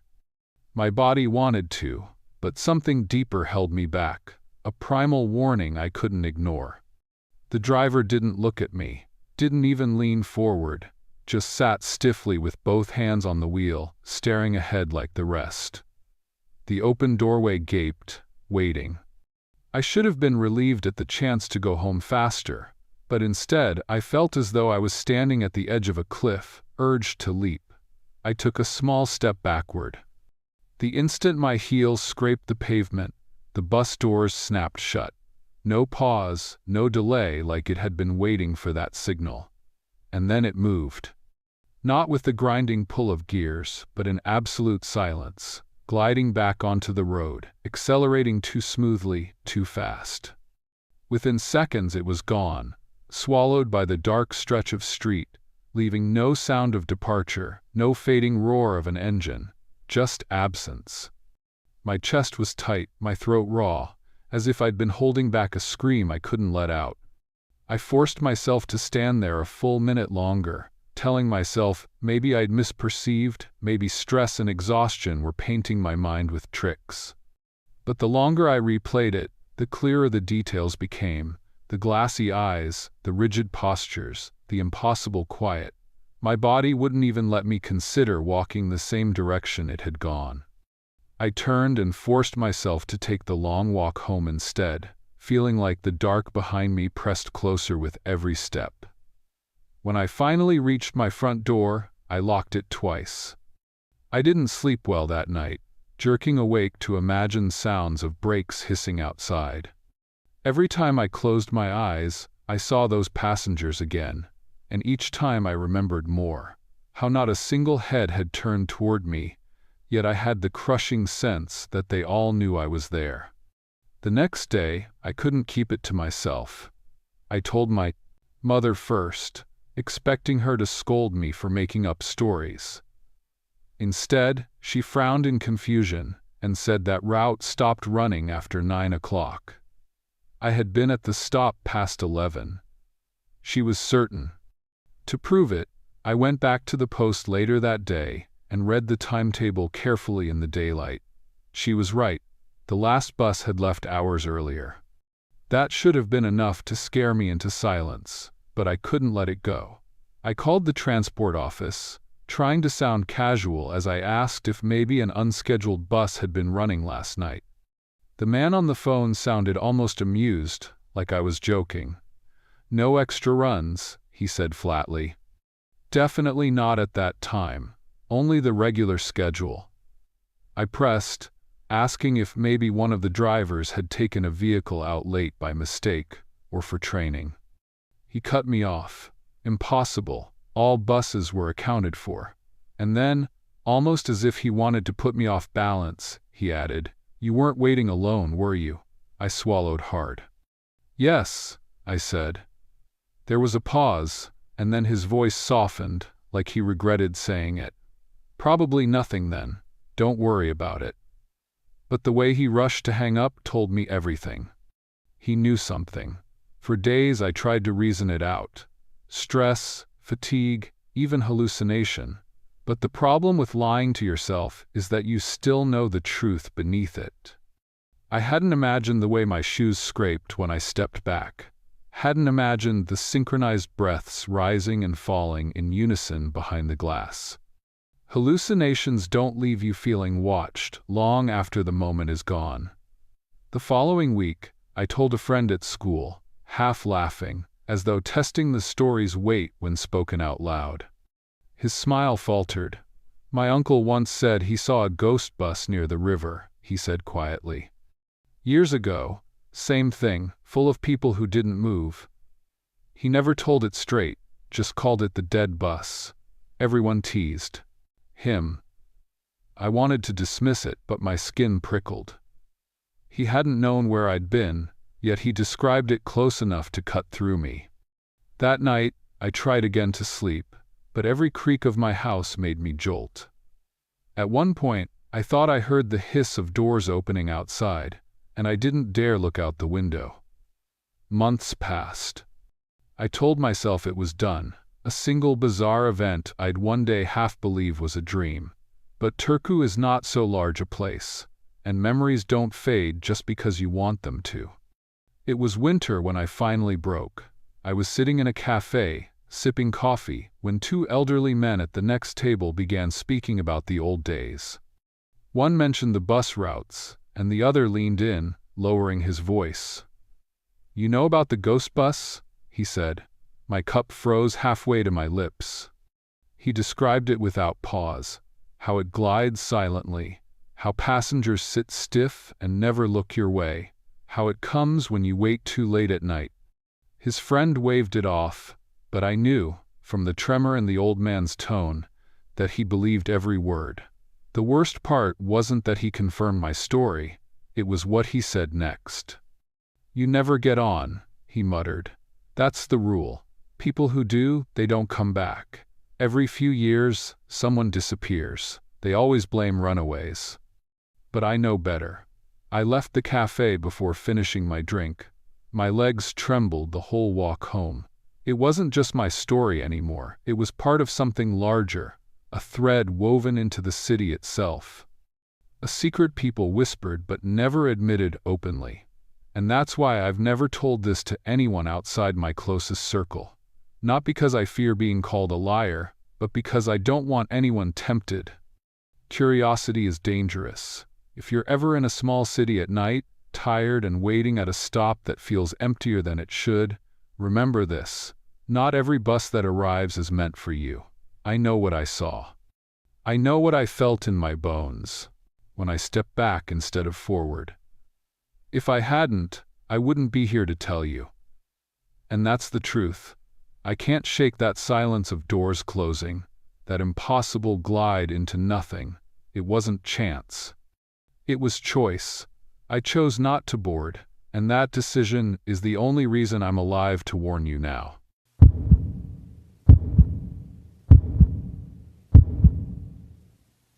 Story number 11. We were already soaked when we stumbled across the cabin, and I remember thinking it looked almost too perfect, like something dropped there just for us. There were 5 of us hiking the trail near Inverness, and by the time the rain had turned into a downpour, we weren't picky about where we took cover. The door was swollen from the damp, but when I shoved hard with my shoulder, it gave way, and the smell of wet wood and something stale drifted out. We all crowded inside, dripping and laughing, with the relief of being out of the storm. I shook my jacket, water flying across the room, and noticed how sparse the place was.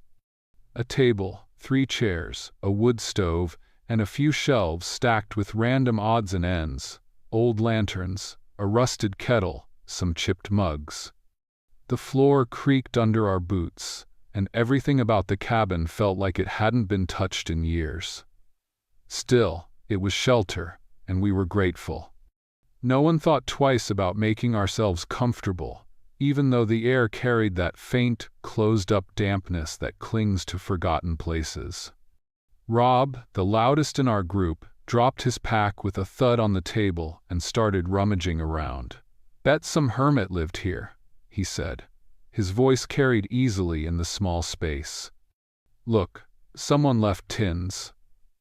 He pulled out a dust-covered can of beans, laughing like he'd discovered treasure.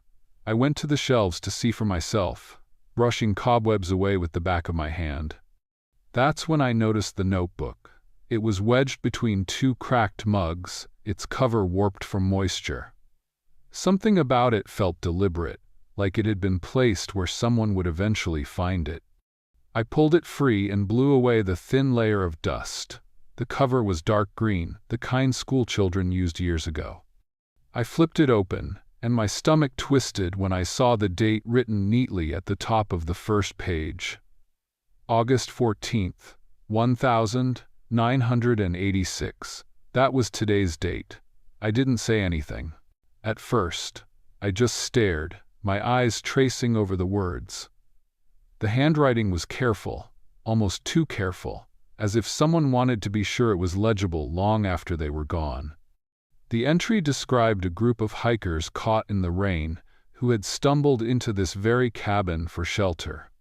It mentioned their relief at being dry, how they laughed when they came in dripping, even how one of them had joked about living like a hermit. "Read it out loud," Lisa said, noticing me standing frozen with the book. So I did. I read until my throat went dry, because it was all there, word for word, written decades ago. The names weren't included, but the descriptions were eerily close. 5 hikers. One loud, one quiet, a woman who teased, another who worried. It felt like we were reading our own reflection. Silence stretched across the cabin after I finished. Rain hammered against the roof, but inside it was as though the air had thinned. None of us knew what to say. "Coincidence," Rob muttered after a moment, but his voice wasn't as confident as before. Old entry, generic description, could fit anyone, but I could tell no one fully believed that. Not when the last sentence of the entry read, "They do not yet realize that the door has locked itself." I looked up sharply at that, heart pounding, and immediately turned to the door. It stood just as it had when we'd entered, swollen and stiff. I grabbed the handle and pulled. It didn't move. I yanked harder, my wet boots slipping on the floor, but it was stuck tight. "Stop messing around," Lisa said nervously, stepping closer. But when she tried, she had no more luck than me. The door felt fused to the frame, as though the rain had sealed us in. We laughed it off at first, the way you laugh when you don't know what else to do. But underneath the jokes, there was unease. We had food, water, each other. It wasn't a dire situation, yet the weight of that diary lingered. I found myself thumbing through more pages. Every entry after that first one was written in the same hand, detailing moments I couldn't quite process. Each described groups of people arriving on different dates, all August 14th, years apart, all caught in the rain. Every time, the diary captured details so specific that it was impossible to brush off as chance. The entries never ended with escape. They always ended with silence. By the time I read enough to make me nauseous, the light in the cabin had dimmed. It was only mid-afternoon, but the storm outside had turned the world gray, and the cabin seemed to shrink. We tried the windows next. There were only 2, small and dusty, their panes rattling with the wind, but no matter how hard we shoved, they didn't budge. As if the wood had warped around the glass, sealing us in. We sat at the table, all 5 of us, dripping jackets hung on chairbacks, our nerves laid bare. "It's just a trick," Mark said finally, his voice low. "Someone wrote this to scare whoever came in after them, probably locals having a laugh." "Then why's the last entry dated today?" I asked. My voice cracked, and I hated how small I sounded. No one had an answer. We tried to distract ourselves. We lit one of the old lanterns, Rob pulled out a deck of cards, and we forced conversation. But every sound made us twitch: the creak of the roof, the thud of rain, the groan of wood shifting under pressure. I couldn't stop glancing at the diary, lying closed on the shelf. It felt like it was watching us, waiting. By evening, the rain had slowed, but the door still wouldn't open. Panic set in properly then. Rob kicked at the frame until his foot bled, swearing and panting. Lisa cried quietly in the corner. I pressed my forehead to the wood, whispering to myself that it was just stuck, nothing more. That's when we heard it. A voice, muffled, outside, calling. We froze. It sounded like a man, though the words were blurred by the storm. He called again, louder this time, and it was unmistakably my name. My blood ran cold. None of us moved, barely daring to breathe. Then, as suddenly as it had started, the voice stopped. Mark snatched the diary off the shelf, flipping through the pages like he could rip the truth out of it. His hands shook as he found the latest entry. He read aloud in a broken whisper. Tonight they will hear their own names spoken from the dark. I swear my heart nearly stopped. None of us wanted to stay in that room another second. We hammered the door, pounded the windows, screamed until our throats hurt. Nothing gave way. Nothing answered. The lantern sputtered and went out. Darkness folded around us, thick and suffocating. That's when the scratching started. From under the floorboards, from behind the walls, a frantic scraping like claws on wood. Lisa sobbed openly, clutching my arm, while Rob yelled at nothing, swinging his flashlight beam wildly. The scratching moved, circling us, rising to a fever pitch, then silence.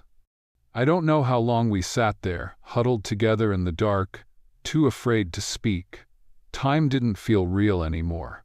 All I remember is the heavy weight of dread pressing me down. When morning came, the door swung open on its own. No resistance, no effort needed, just open, like it had never been stuck. We staggered outside into the pale light, gasping as if we'd been released from underwater. The world looked ordinary again, wet trees, glistening grass, birdsong breaking through. None of us wanted to talk about what had happened. We walked back to town in silence, every step carrying the weight of the night. I glanced back once, and the cabin looked smaller than I remembered, almost fragile. Yet I knew what lived inside it wasn't fragile at all. 2 days later, unable to resist, I went back alone. I don't know why, maybe to prove to myself that it was real, maybe to find an explanation. The cabin was still there. I pushed the door open easily, heart racing. Everything looked the same, the table, the stove, the shelves, but the diary was gone. In its place was a new one. Different cover, still warped from damp, and waiting right where the last one had been. I didn't open it. I shut the door and left without looking back. And I swear, as I walked away, I heard the faint sound of a pen scratching against paper inside, as if someone were already writing my return.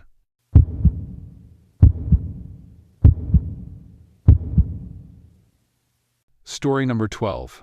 I was kicking small stones off the edge of the trail when I noticed the first one, a flat piece of paper, creased and dirty, lying face up in the dust. At first I thought it was some schoolchild's scrap, but when I bent down and picked it up, I realized it was folded into the rough shape of a person. Arms, legs, a little head, no detail except a name written in shaky pencil across the chest. The name wasn't mine, but it was familiar. It belonged to someone from the village, an older man who had died the year before. I turned it over in my hands, frowning, then stuffed it into my pocket without thinking. Strange, yes, but I'd seen plenty of odd little things on these mountain paths, offerings, trinkets, things tourists left behind. I kept walking, listening to the crunch of gravel under my boots, until only a few steps later another doll appeared, this one propped against a rock like it had been placed there on purpose. I stopped, my breath catching. This one carried a woman's name I recognized too, my aunt's. She had died 3 years ago in a landslide.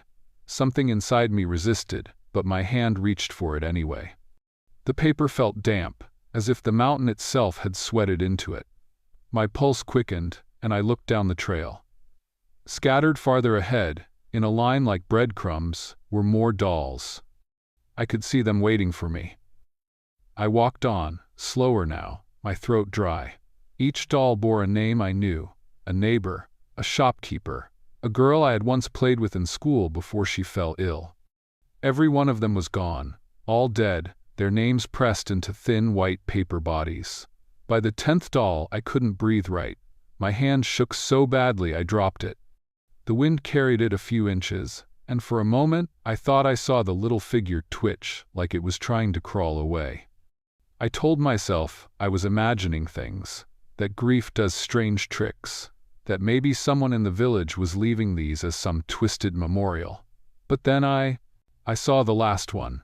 It lay directly in the middle of the trail, like it had been waiting for me all along. I froze before even picking it up because I could already read the letters, my name, written in the same jagged hand, and underneath, a word that turned my stomach to ice. Tomorrow. My whole body locked up. I stared at that little paper figure, at the way its legs were bent unevenly, how the head seemed larger than the others, like whoever made it had taken more care. I whispered out loud, "No, no, no," and backed away. My boot scuffed the edge of the path, sending gravel spilling down the slope, and I nearly lost my balance. The paper man stayed where it was, patient, still. I didn't touch it. I couldn't. Instead, I turned and ran. The trail blurred beneath me, my arms pumping, lungs tearing, but in my ears I swore I heard something like the crinkling of paper chasing me, folding and unfolding with every step. By the time I reached the edge of the village, sweat poured down my back, and my heart hammered so hard I thought it might break through my ribs. That evening, I tried to tell my mother.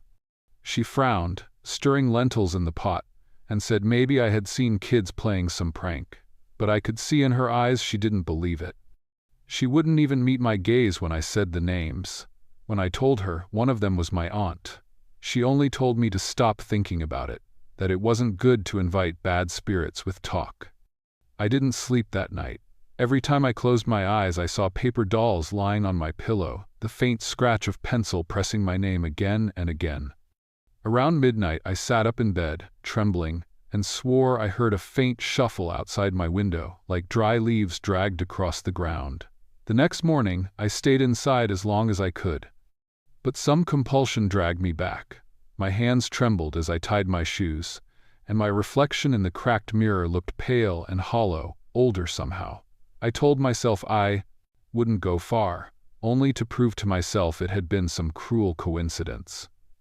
The trail was quiet. Mist clung low to the trees. My stomach twisted as I walked, every step heavier.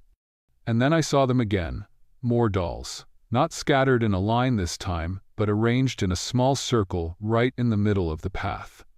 6 or 7 of them, standing upright as if invisible hands held them, and in the center of the circle, lying flat, was the one with my name. I don't remember deciding to scream, but the sound tore out of me, raw and desperate. Birds exploded from the trees, their wings thrashing, and I stumbled backward. My eyes blurred with tears, and for a second it seemed like the dolls' paper heads turned toward me, all at once. I ran. Not home this time. I couldn't bear the thought of carrying that terror into the house. I ran deeper into the woods, tripping over roots, until I collapsed against a tree, chest heaving. My whole body shook. I kept whispering, "Why me? Why me?" That's when I heard the voice. Soft at first, like paper tearing. Then clearer. "Tomorrow." My name followed, hissed in a voice that wasn't mine, wasn't anyone I knew. I pressed my hands to my ears, but it was inside my head, slithering through the cracks of my thoughts. I don't know how long I stayed like that, curled against the tree, rocking back and forth. Eventually the voice faded, leaving only silence. My legs were stiff when I finally stood, and I made my way back to the village with eyes fixed on the ground, too afraid to look up, terrified I'd see more of those dolls watching me from the branches. That night I packed a bag. Clothes, some money, a photo of my parents. I didn't tell anyone. I couldn't explain what was happening in words that didn't sound insane. All I knew was that if I stayed, tomorrow would come, and I'd end up like the others. A name on paper, forgotten except in whispers. I left before dawn. The village was still sleeping, the air cold enough to bite. My boots crunched softly as I took the lower road, away from the trail. I didn't look back. I thought if I could just reach the bus stop, if I could just put enough distance between me and those woods, I'd be safe. But the world doesn't let you go so easily. Halfway down the road, I saw something lying in the dust, a small shape, pale against the earth. My chest locked as I bent down, against every instinct. It was another doll, my doll, the one with my name. And now the word beneath had changed, not tomorrow, but today. My scream tore through the valley, but no one answered. I don't remember the bus ride. I don't remember the city streets I stumbled through after. What I remember is the sound of paper, that dry, crackling sound, following me everywhere. I hear it when I'm alone. I hear it when I close my eyes. And sometimes, when I'm too tired to fight, I see them again, standing in a circle, waiting for me to lie down in the middle. I know you think I'm mad. But I'm not telling you this for sympathy. I'm telling you so you'll understand if one day you hear about me being gone, it won't be an accident or a disappearance you can explain. It will be because the papermen finally folded me into their world. And when that happens, if you ever walk those mountain trails, you might find me lying there among the others. A crude paper doll with my name on it, and maybe, just maybe, another one right beside it, with yours.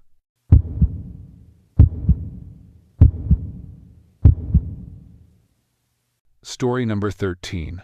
They ran past me so quickly, I almost didn't register what I'd seen. 2 children, small, no more than 8 or 9, their hands clasped together, bare feet slapping against the carpeted hallway. I was walking back to my cabin after dinner, half distracted, when their movement jolted me. I turned, watching them disappear around the corner, their laughter trailing faintly behind. Something about the sound, it wasn't joyful the way children usually are. It was tight, rehearsed almost, like a practiced harmony. I frowned, glanced around, but no one else seemed to notice. I shook it off, thinking maybe a family was letting their kids run wild, though even then it struck me as odd. Cruise ships aren't playgrounds at night. The second time I saw them was the following afternoon. I was heading down the staircase toward one of the lounges, when the pair shot past again, same hand-in-hand run, same synchronized stride. This time I got a better look. Both were pale, almost too pale for children who should have been out in the sun on a Mediterranean cruise. Their dark hair framed narrow faces, and their eyes locked on mine as they passed, without breaking their run. It wasn't curiosity, it wasn't shy glances like kids normally give strangers. It was direct, unblinking, unnerving. They vanished down the corridor before I could react. I mentioned it casually at dinner to the couple I'd befriended, Martin and Elise from Belgium. They exchanged confused looks. "There aren't any twins on board," Elise said, lowering her voice. "I asked one of the staff yesterday. We noticed too. We saw them in the atrium, standing by the elevators, both in white shirts. Yes?" My stomach sank. "Yes," I said slowly. "Holding hands." She nodded. "Nobody knows whose kids they are." Martin tried to brush it off with a laugh, but he didn't meet my eyes when he did. That night I couldn't sleep. I kept replaying the way those children had looked at me, like I wasn't a stranger at all, like they already knew me. Around 2 in the morning, I heard soft footsteps outside my cabin door. I froze in bed, straining to listen. The shuffle of feet, the quick rhythm of children running. My chest tightened, breath shallow. Slowly, I got up, crossed the room, and pressed my ear against the door. The sound stopped. Silence hung heavy. I hesitated, hand hovering over the handle, but I didn't open it. I didn't want to. The next morning, bleary-eyed, I went down to the reception desk. I told the young woman there about what I'd seen. She smiled politely, but her eyes flickered with something else, hesitation, unease. "We've had a few reports of children playing in the halls," she said carefully, "but we assure you, all minors on board are accounted for." Her tone was scripted. She offered me a voucher for the spa, as if a massage could erase what I'd seen. Later that day, while wandering the deck, I overheard two crew members whispering near the lifeboats. One said he'd found small handprints on the inside of a locked supply closet. The other told him to keep his mouth shut if he valued his job.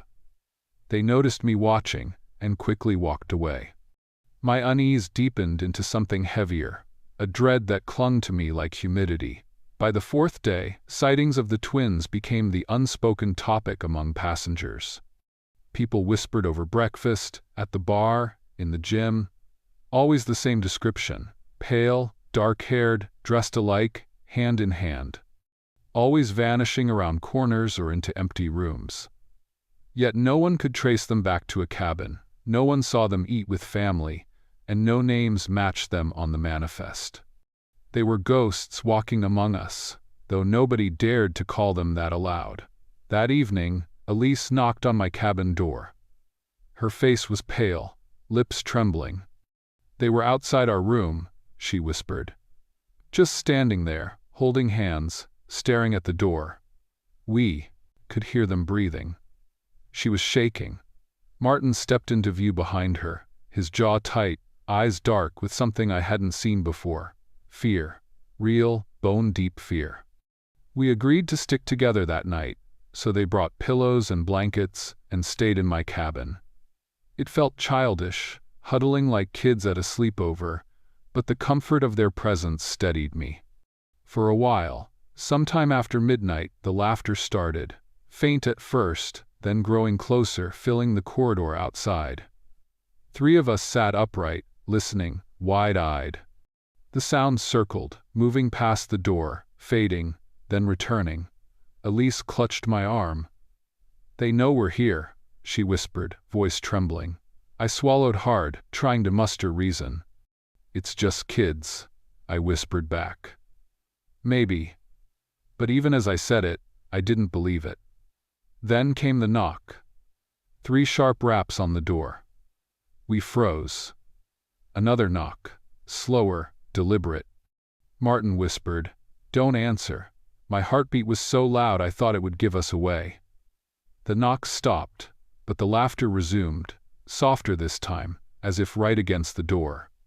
Then, silence. Morning brought no relief. We went to the front desk again, demanding answers.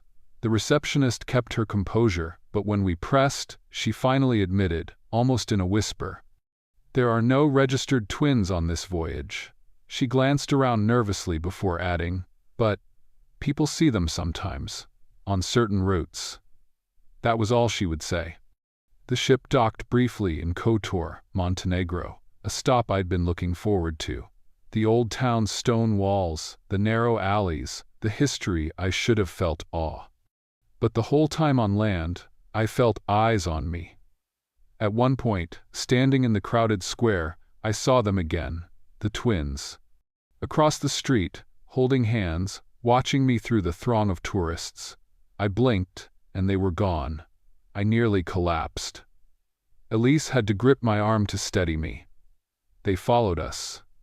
I whispered. And I knew, in that moment, they weren't confined to the ship. Back on board that evening, I resolved to find out more.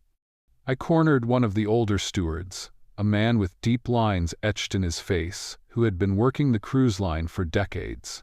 I asked him directly about the twins. His hands trembled as he lit a cigarette, his eyes avoiding mine.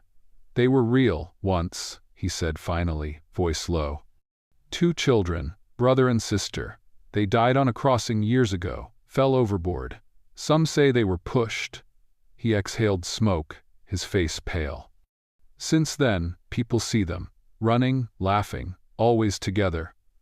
My blood ran cold. "Why doesn't anyone do anything?" I asked, horrified. He gave me a bitter smile. "What would you have us do? You cannot remove what is already bound to the sea." Then he walked away, leaving me shaken to my core. The last night, things reached their peak. I woke to find the cabin door ajar. Elise and Martin were asleep on the floor, oblivious. My heart stuttered as I sat up. Slowly, I turned toward the door, and there they were, the twins. Inside the cabin, standing side by side, hands clasped. Their pale faces were expressionless, their eyes fixed on me. My throat closed up. I couldn't move, couldn't breathe. They took a step closer. Then another. The air grew heavy, charged. I finally found my voice, a cracked whisper. "What do you want?" Their mouths opened in perfect unison, and the sound that came out wasn't laughter this time. It was a single word, drawn out, hollow. Remember. My skin crawled, my stomach twisted, and before I could react, they vanished. Gone. Just like that. The cabin was empty again, the door half open, my friends still sleeping as if nothing had happened. The next morning, I felt hollowed out, raw. We disembarked in silence, each of us carrying the weight of what we'd experienced.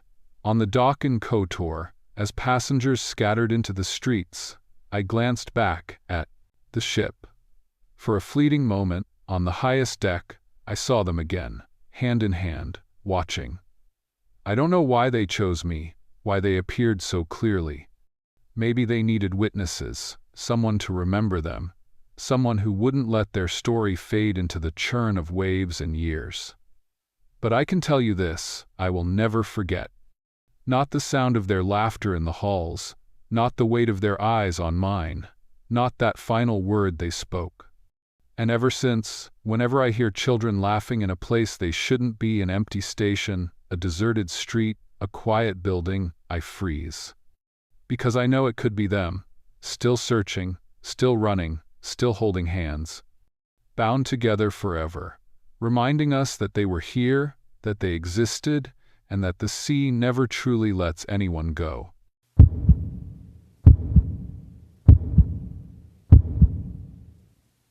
Story number 14. I was 10 years old the summer my parents decided to take us to Italy. It was 2005, and my father had saved enough to rent a small vacation house in La Spezia, a seaside town he said was quieter than the big cities tourists usually flocked to.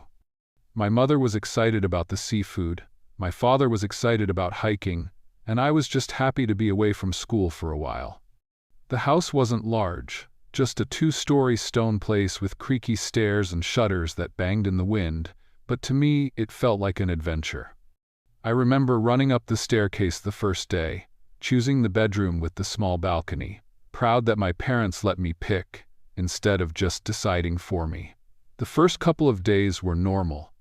We ate late dinners, took walks down narrow streets, and my father rented a small car so we could drive along the coastline.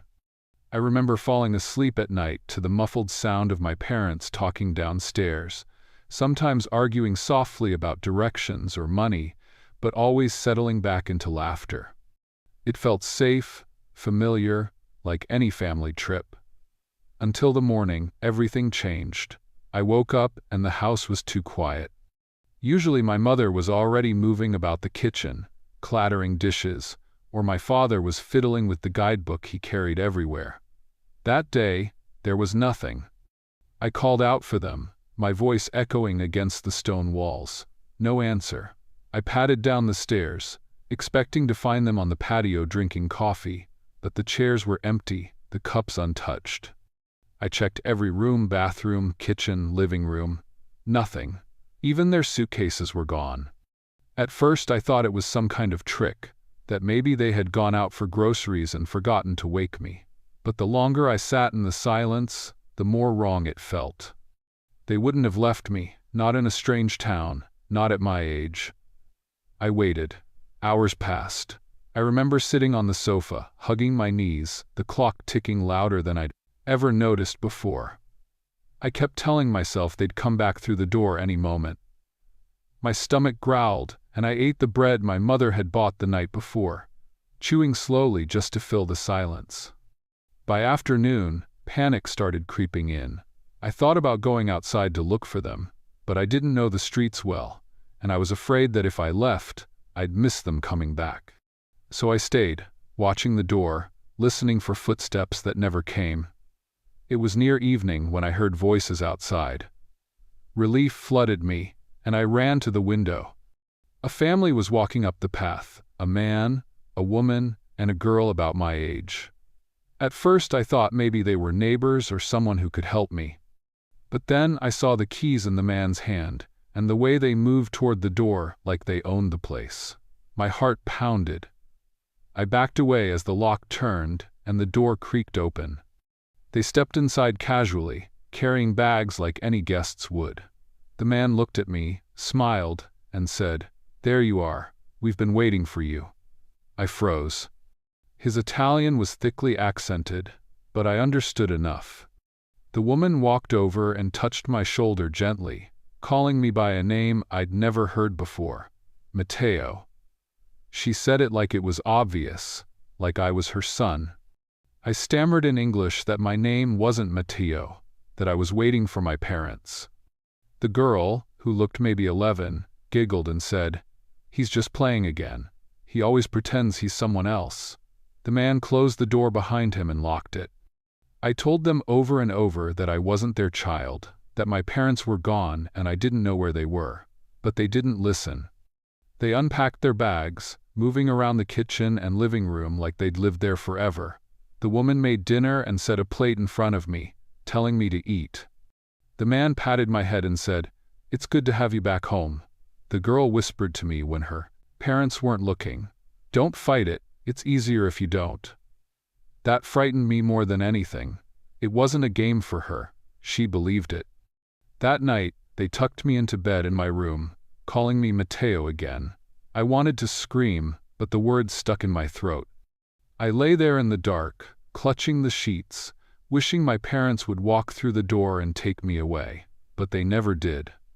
In the morning, the strange family was still there, acting as if nothing was wrong. The woman kissed my forehead when I came downstairs. The man told me we were going for a walk by the sea. And the girl held my hand, smiling as if we'd known each other forever. I tried to escape once. While the man was distracted, I ran out the door and down the street. I shouted in broken Italian to a shopkeeper that my parents were missing, that these people weren't my family. The man caught up quickly, gripping my arm so tightly it hurt. He apologized to the shopkeeper in fluent Italian, laughing that Matteo was just acting out again. The shopkeeper looked confused, but didn't interfere. I realized then that no one would help me. To them, I was just a child misbehaving. Days blurred together. They made me eat with them, walk with them, sleep under their roof. They told me stories about our past holidays, birthdays, trips I'd never taken. At first, I fought, insisting they were wrong. But every time I argued, the man's smile grew thinner, his eyes colder. The woman would hold my hand and whisper that it was okay to forget, that forgetting would make me happy. And the girl would laugh, tugging me to play games as if she had always been my sister.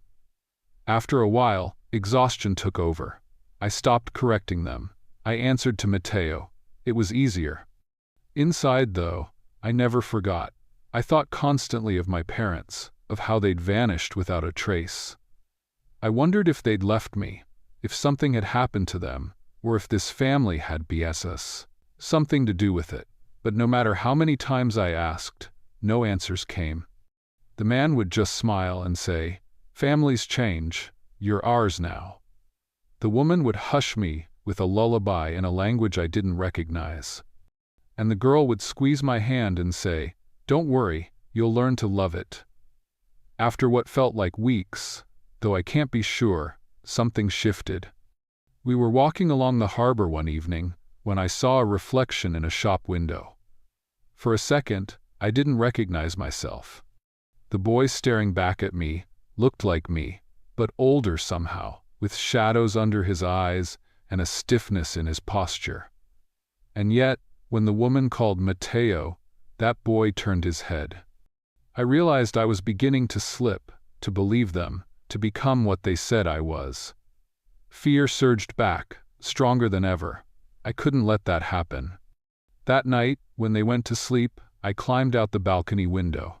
My heart pounded so loudly I thought it would wake them.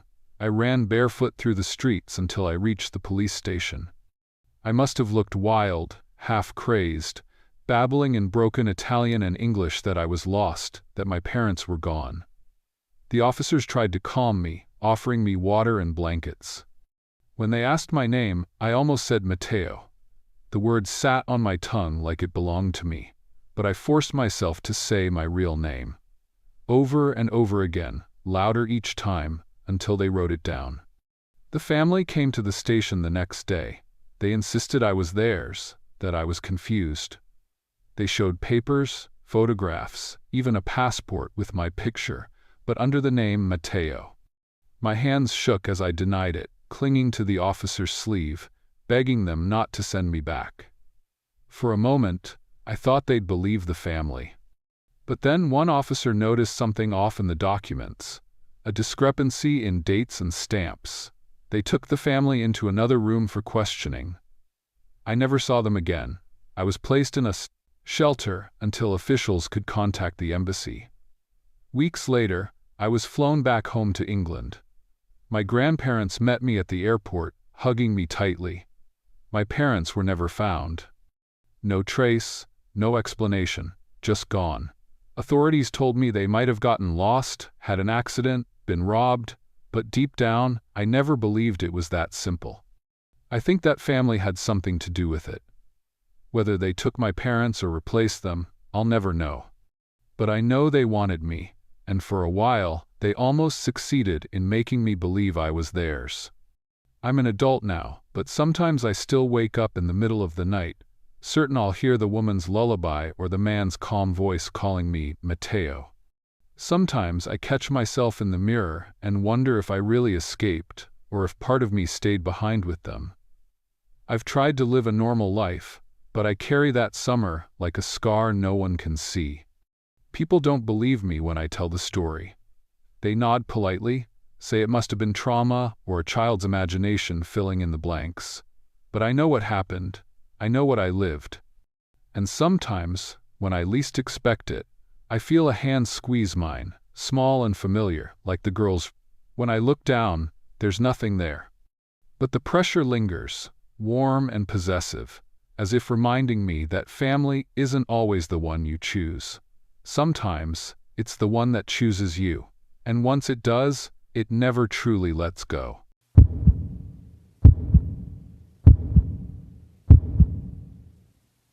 Story number 15. I arrived in Basel on a chilly evening in March 2021.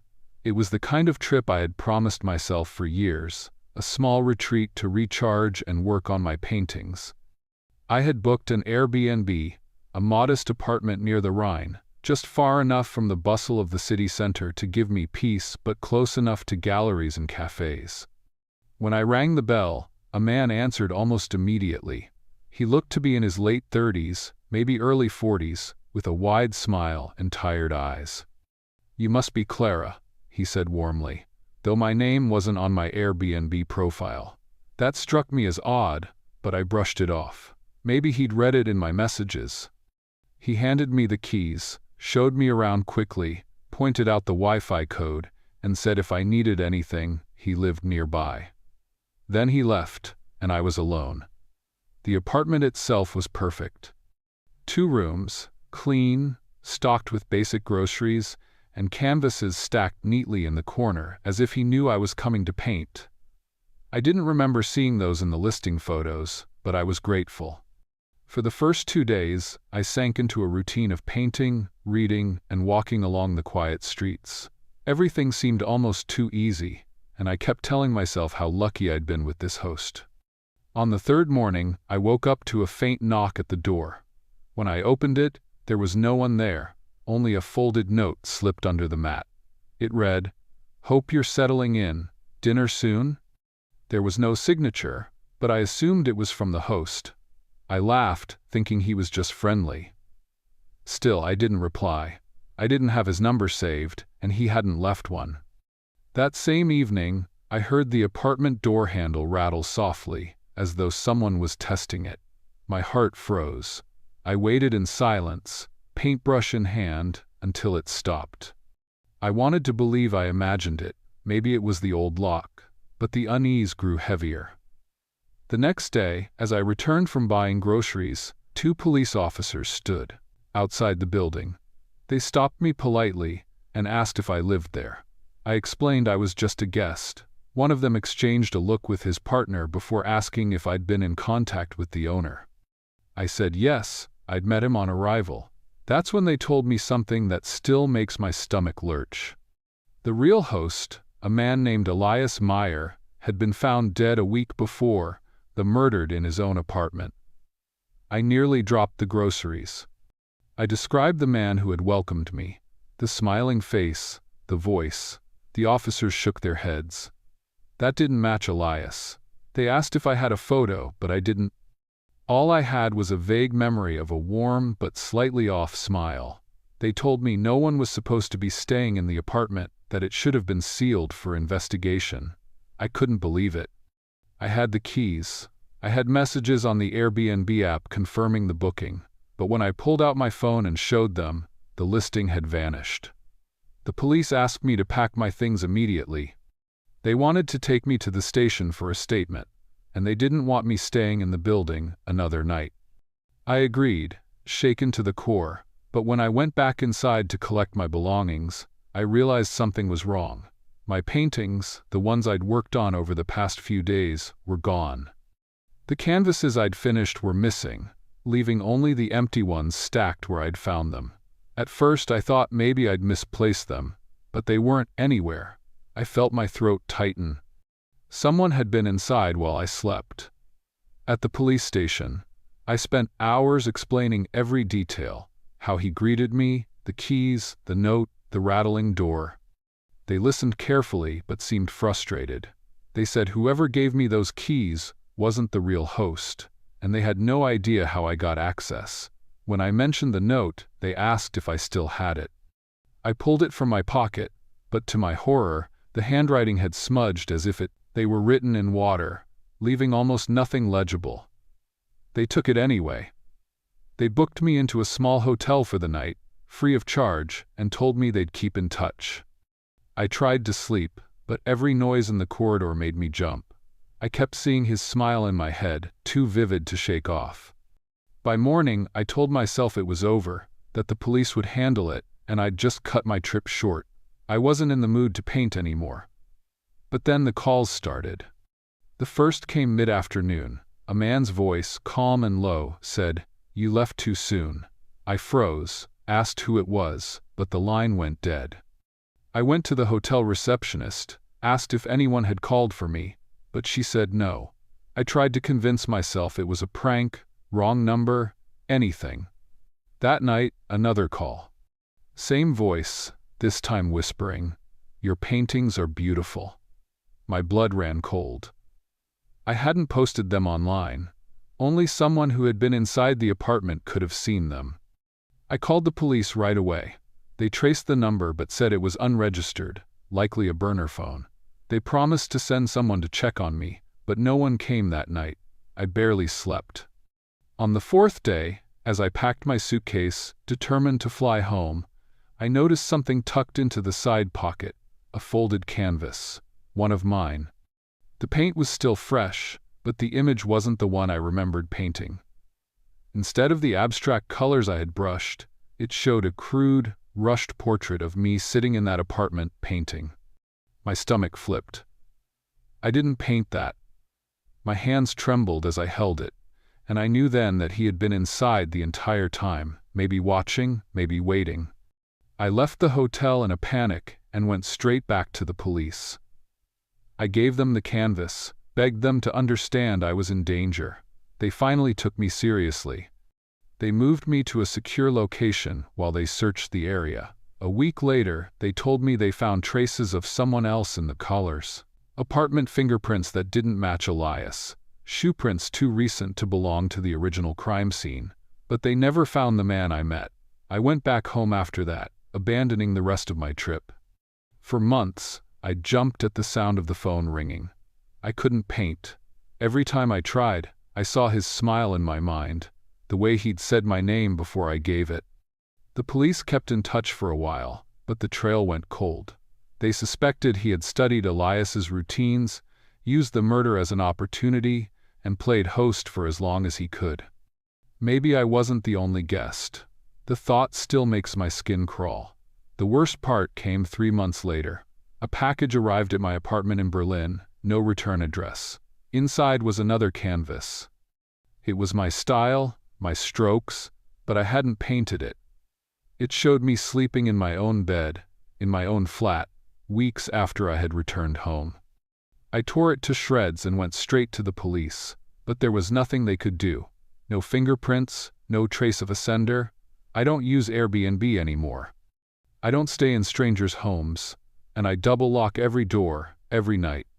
But sometimes, I still wake up with the feeling of eyes on me, like I'm being observed through a frame, like someone is painting me in the dark. And when that happens, I can almost hear his voice again, calm and certain. You left too soon.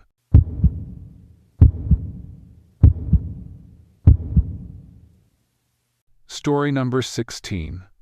I had just settled my daughter against the window seat when she tugged at my sleeve and whispered that someone was sitting beside her. I glanced at the cushion, the patterned fabric pressed flat where her small body leaned, and saw nothing but empty space. "No one's there, sweetheart," I said, trying to sound gentle, though a flicker of unease passed through me. She looked up at me, wide-eyed, and shook her head. "He's right here, Mama. He's telling me stories." At first I thought it was her imagination, fueled by exhaustion. We had boarded the overnight train from Halifax to Moncton after a long day, and children dream awake sometimes when they're this tired. I brushed her hair back and kissed her temple, but when she tilted her face toward the vacancy beside her, her lips moved slightly, like she was answering someone's question. That was the moment my stomach turned cold, because she wasn't play-acting, she was listening. I leaned close and asked what the person was saying. She smiled faintly, the kind of smile kids give when they're shy but delighted. "He's telling me about when he used to ride trains. He says it's very lonely at night." My throat tightened. "What's his name?" I asked carefully. Her smile faded. She lowered her eyes. "He says he doesn't remember. But he's lost, and he doesn't want to be alone." For the next half hour, she kept her head turned toward the seat, nodding occasionally as if in conversation.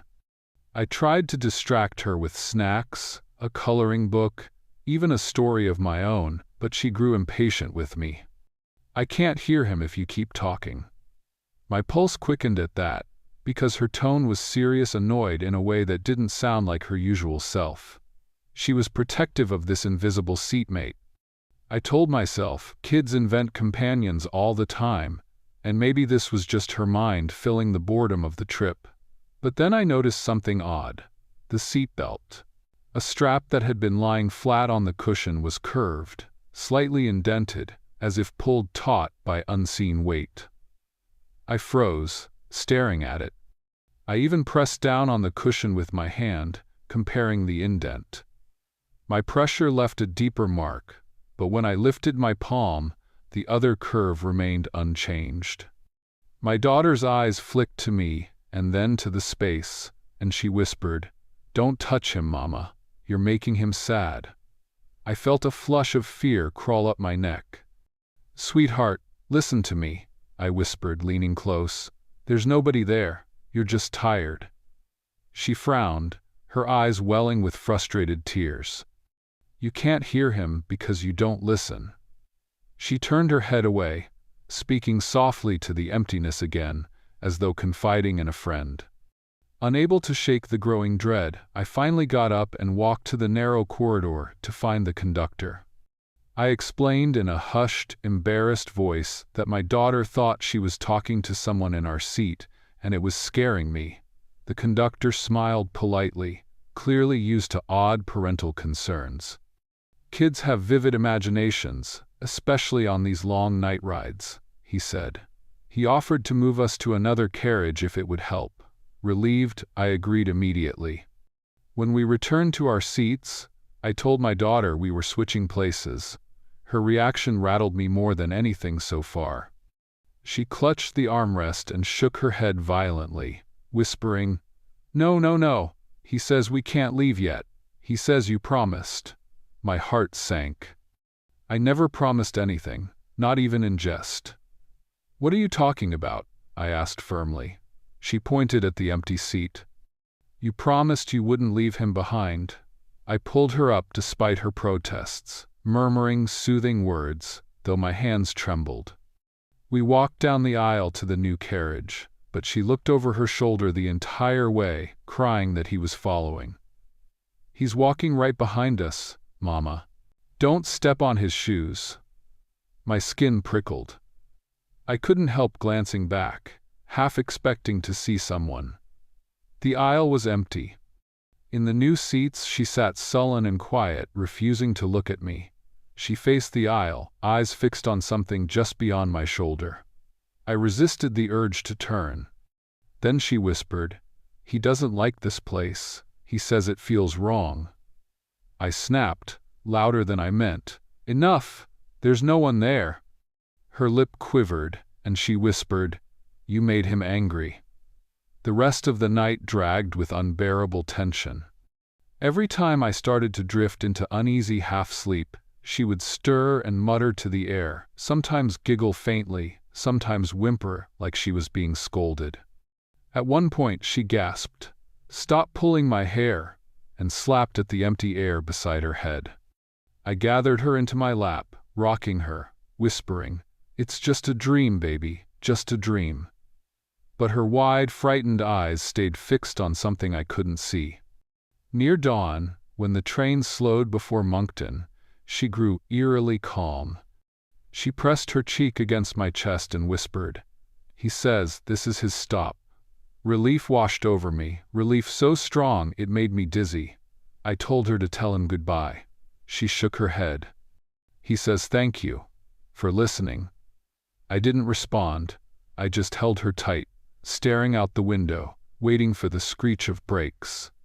We disembarked as quickly as I could manage, dragging our bags and nearly running to the station doors. My daughter glanced once more over her shoulder, then sighed like a heavy burden had lifted. He's gone now. Weeks later, curiosity got the better of me. I mentioned it to a friend from New Brunswick who loved local history. When I described the route and the timing, his face changed. He told me about a passenger who had disappeared from the Halifax-Moncton line years earlier, a man who boarded the train but was never recorded leaving it. Some say he stepped off between stations, others that he simply vanished. His name had been scrubbed from the ticketing records after a fruitless investigation. I never told my daughter that part. She doesn't talk about him anymore, and I don't bring it up. But I can still picture her leaning toward that empty seat, listening intently, nodding at words only she could hear. And I'll never forget the pressure in the cushion, the seatbelt strap pulled just slightly out of place, as though someone really had been sitting there beside her. Even now, when I board a train at night, I can't help glancing at the seat across from me. I tell myself it's empty. I tell myself it always was. But deep down, I know my daughter wasn't talking to thin air. I know someone was there, desperate not to ride alone. And the truth that haunts me most is that he chose her, not me, because she listened.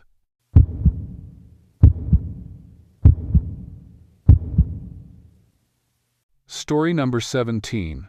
I had just finished tightening the fuel cap when I noticed it movement in the corner of my eye.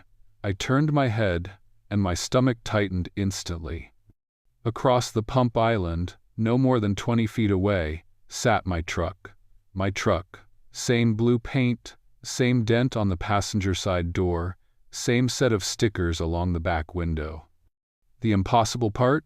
My rig was already locked, sitting right beside me. Yet there it was, a duplicate, idling softly, and in the driver's seat someone was waving at me like they'd been expecting me all along. At first, I thought exhaustion was playing tricks. I'd been driving nearly 9 hours straight, hauling timber into Thunder Bay, and my eyes had felt heavy the last hour on the road. But there's no mistaking your own vehicle. I knew every detail of that truck better than I knew the lines on my own palm. My mind scrambled for something rational, another driver with the same model, same color, just coincidence. But then I caught the plate. It wasn't just similar, it was identical, the exact same number. My first instinct was denial. I laughed under my breath, muttering, "No, no, no, I'm tired, that's all." But the figure inside lifted their hand again, fingers spread wide, palm facing me in a slow, deliberate wave. Not mocking, not friendly either, just acknowledging, like they knew I'd noticed. I froze, holding the pump nozzle still in my hand, and I realized my grip had tightened so much my knuckles were white. I didn't want to go closer. Everything in me said, "Don't." But then I thought of something worse. What if someone had gotten into my truck while I was inside paying for gas? I'd only stepped away for a couple of minutes. Maybe they'd cloned my plates, somehow replicated the look. Maybe this was less supernatural than it looked, and more criminal. And if someone had my truck, with all my paperwork and gear inside, I'd be ruined. I forced myself to walk toward it. Each step was heavy, like I was pushing against a current of dread. The closer I got, the more details matched. The air freshener hanging from the rearview mirror was their same faded red tree. The old fast food bag I hadn't thrown away yet was crumpled on the passenger seat. This wasn't another truck, it was mine. The driver's window rolled down halfway as I approached. I braced myself to see a stranger's face, but the seat was empty. No one behind the wheel, no one in the cab at all. My chest went cold, my throat locking as though I'd swallowed ice. I heard a soft click from inside, like the sound of a latch being undone. Against every instinct, I grabbed the handle and yanked the door open. The cab light flicked on, illuminating emptiness. Completely empty, but the floor mat bore fresh, wet prints, as though someone had climbed out seconds earlier. Muddy, boot-shaped, trailing out of the cab and vanishing right at the pump. My pump. The one I'd been using moments ago. I spun around, fast, scanning the lot. Only 2 other cars were there, both parked by the convenience store. Their drivers were inside, sipping coffee, paying for snacks. Nobody near me. Nobody who could have climbed out and walked away unnoticed. My breath came shallow and quick, chest rattling. I reached into the cab just to prove to myself it was real.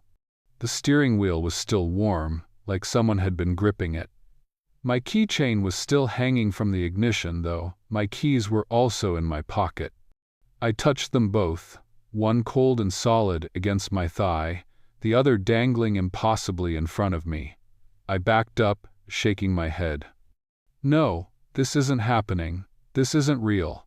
My voice cracked out loud, and I hated how brittle it sounded. I tried to slam the door shut, but it didn't latch. It hung open slightly, no matter how hard I pushed. That faint click again, deeper inside the cab, like another lock was releasing on its own. I turned and hurried back to my actual truck. My legs didn't feel steady, like they might buckle if I let myself think too long about what I'd seen. I jammed the nozzle back onto the pump, screwed my cap tight, and grabbed the handle to climb into my cab. The handle wouldn't budge, locked. I knew I hadn't locked it. I never lock while fueling. My reflection stared back at me in the window, and for one heart-pounding second I swore it wasn't copying me exactly. Its eyes moved before mine did, lips twitching a fraction too soon. I staggered backward, staring between my real truck and the double across the pump. Both were mine. Both had the same dent, the same plate, the same everything. I pulled out my keys and pressed the unlock button. Both trucks beeped in unison, lights flashing. A panic I can't explain rose in me. It wasn't fear of being attacked, it was the dread of not knowing which one was real. like standing between two mirrors and losing track of which reflection is you. I pressed the key fob again, frantic. Both trucks chirped again, lights flashing rhythmically. "Hey, you good there?" A man's voice cut through, startling me. One of the other customers had come out of the store, a coffee cup in hand. He stared at me, then at the two trucks, his brow creasing. "How the hell you pull that off? You got twins?" Relief hit me for half a second. He could see them too. This wasn't just in my head. "You see them both?" I asked, voice trembling. Yeah," he said slowly. "That's some trick." He glanced at me with suspicion now, as though he thought I was scamming somehow. He shook his head and walked off toward his car, muttering. The fact he saw it didn't calm me, it made it worse. This wasn't just my mind breaking down. Something real was happening here. I pulled open the driver's door of the nearest truck mine, I thought, the real one, and climbed inside. The seat smelled like me, faint cologne, the lingering scent of fast food grease. I shoved the key into the ignition and turned. The engine roared alive. Relief surged until I looked up and saw the other truck, across the pump, also running, headlights blazing directly into mine. I cursed, gripping the wheel so tight my hands ached. I shoved the truck into gear, ready to tear out of the station, but the wheels wouldn't roll. I pressed the gas, harder, engine revving, but it was as though something anchored the truck in place. Across from me, the other truck crept forward slowly, deliberately, tires crunching softly against gravel. "No, no, no," I whispered. My breath fogged the windshield. The other truck rolled closer, headlights glaring, and for the briefest moment I thought I saw myself behind the wheel. Not tired, not shaken, smiling faintly, like they'd been waiting for this. I slammed the horn, blaring it long and loud. The sound filled my cab, vibrating through my ribs. In the same instant, the lights of the other truck flicked off. Darkness where it had been. Silence. When my horn died down, the space was empty. Only my rig, humming beneath me. I didn't breathe for several seconds. Then, slowly, I tested the gas again. This time, the wheels rolled. I eased forward, glancing repeatedly in my mirrors, half expecting to see the double tailing me. But the lot stayed still, the pumps ordinary again, the other cars unmoved. I didn't stop driving that night until I was hours out of Thunder Bay, parked in a crowded truck stop where engines idled all around me. I sat awake until dawn, refusing to close my eyes, afraid of what I might see if I did. In the days after, I convinced myself it was stress, overwork, maybe some strange prank I hadn't understood. But weeks later, I went out to start my truck on a clear morning, broad daylight, and found mud prints across my floor mat. Fresh, wet, leading straight up to the driver's seat. I scrubbed them out, locked the doors tight, and haven't spoken of it since. Not until now, telling you. Because I need someone else to carry part of this weight, to know that night happened. And sometimes, when I check my mirrors, I still half expect to see myself waving back.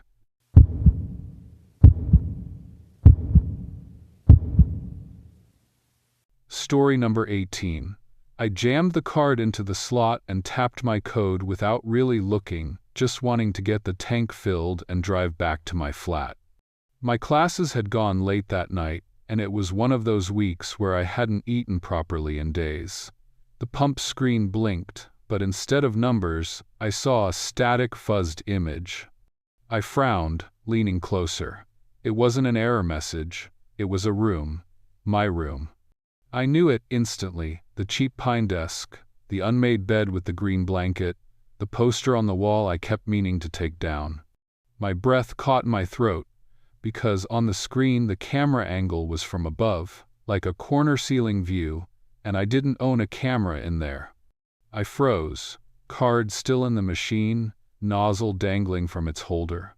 My first thought was that it had to be some bizarre prank, Maybe the gas company's idea of an ad campaign gone wrong. But my stomach twisted when I realized the image wasn't still. The blanket shifted slightly, and for a second, I thought it was just the graininess of the video. Then the shape under the blanket moved, slow and deliberate, like someone turning over in bed. But I wasn't home. No one should have been there.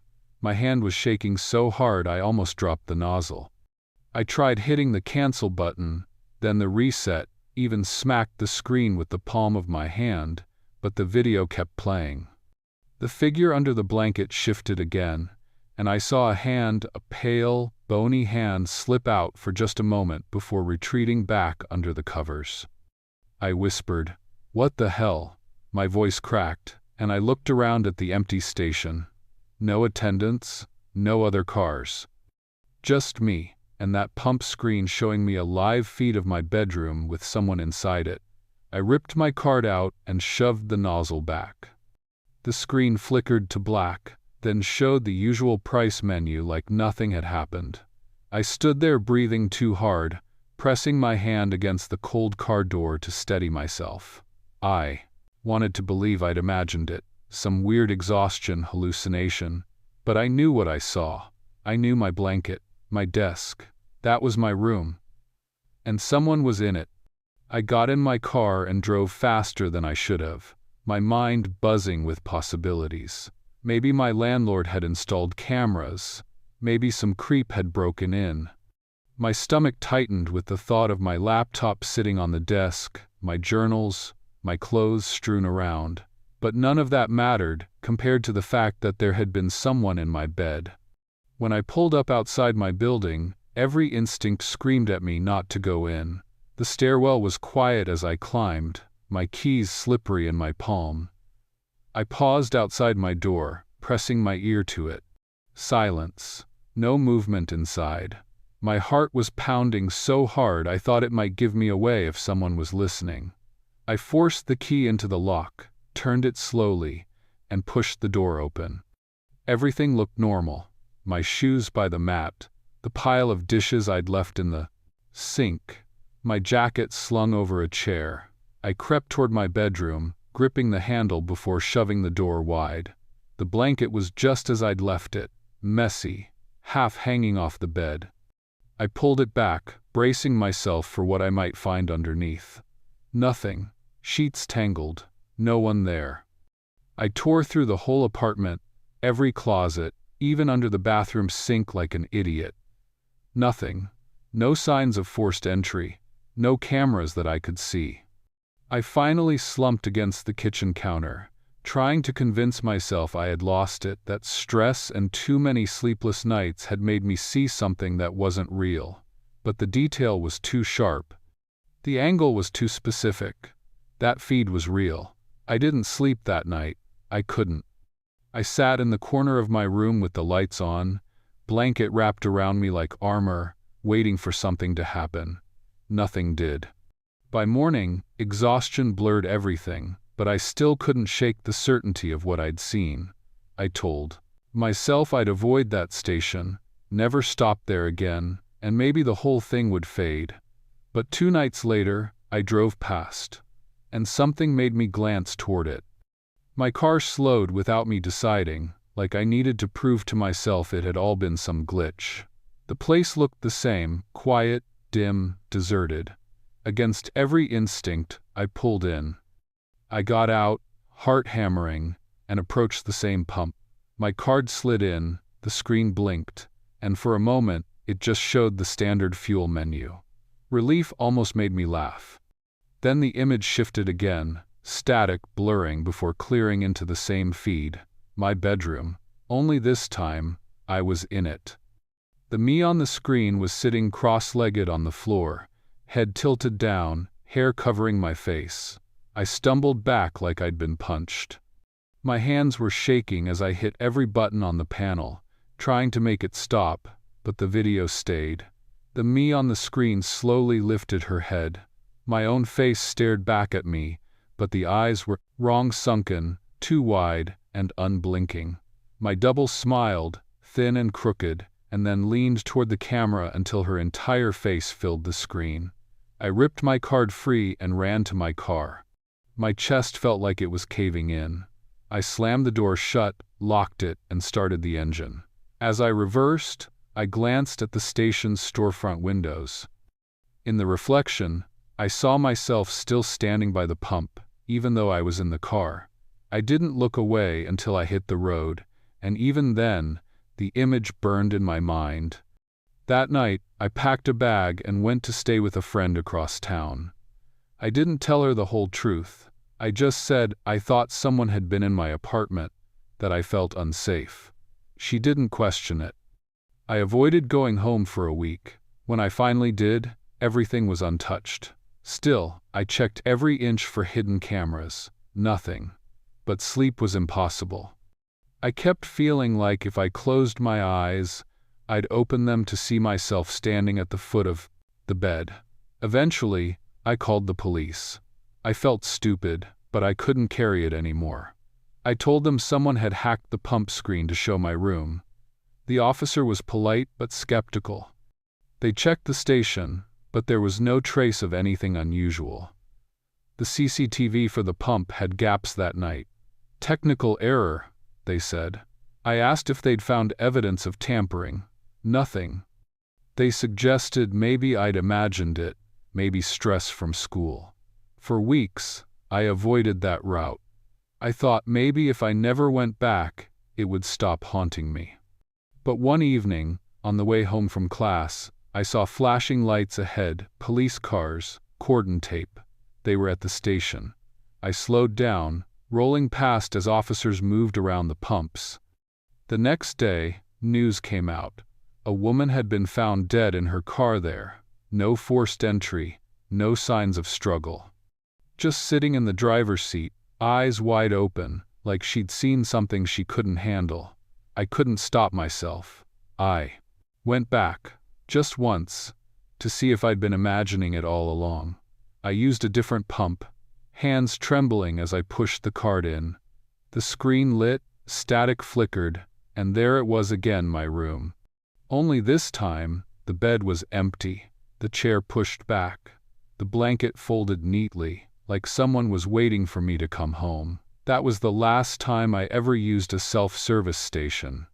I moved out of that flat a month later, never went back to Espoo after graduation, but sometimes, when I'm fueling up in another city, my eyes flick to the pump screen, bracing for static. I haven't seen it again, not yet. Still, every night before I sleep, I check the corners of my room, the ceiling, anywhere a camera could hide. Because I know what I saw. And I know, if I ever let my guard down, she'll be there again, the other me, waiting to take my place.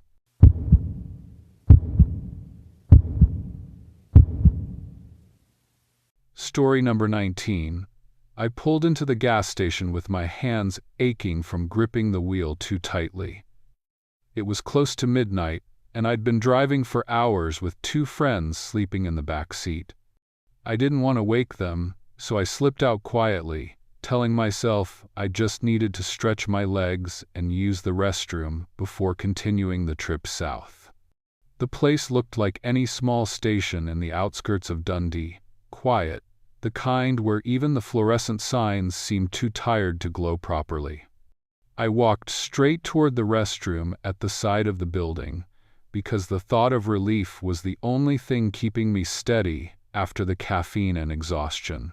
The door was stiff when I pulled at it, and for a second I thought it was locked from inside, but then it gave way, opening into a narrow, tiled room that smelled faintly of bleach and something sour underneath. There were two stalls, one of them shut.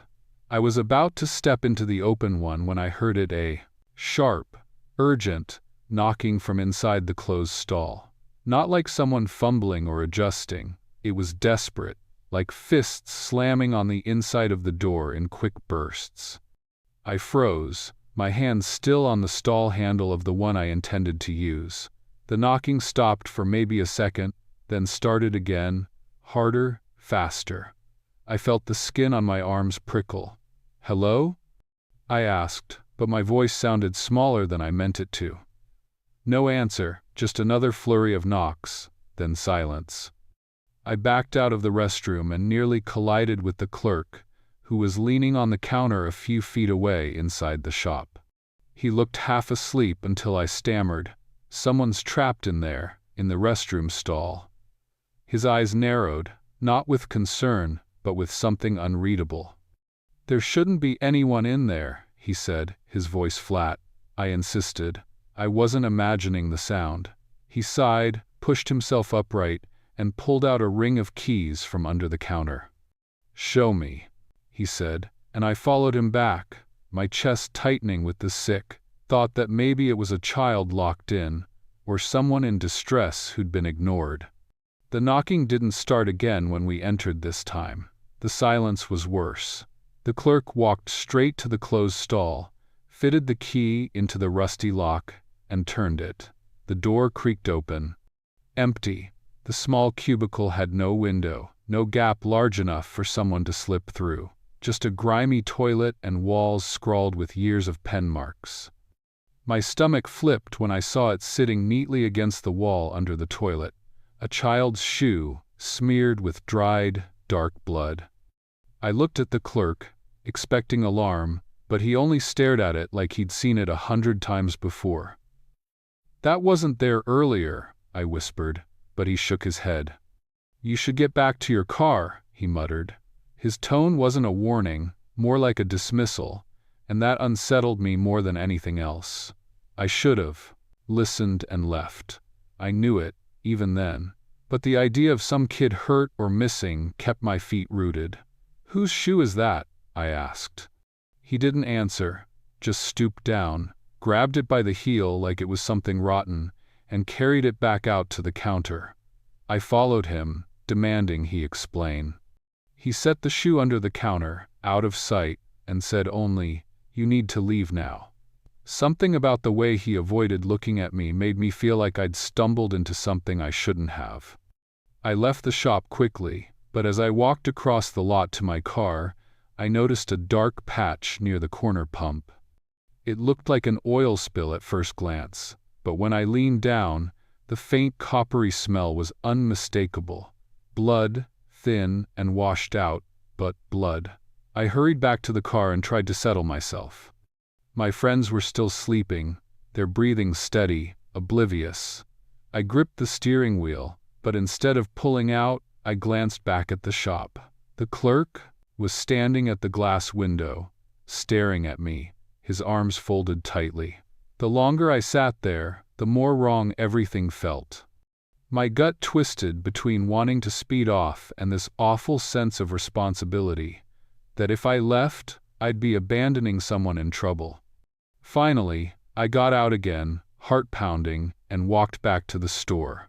I pushed the door open. The clerk wasn't behind the counter anymore. The store was empty. I called out, but nothing. I circled the aisles slowly, listening for footsteps.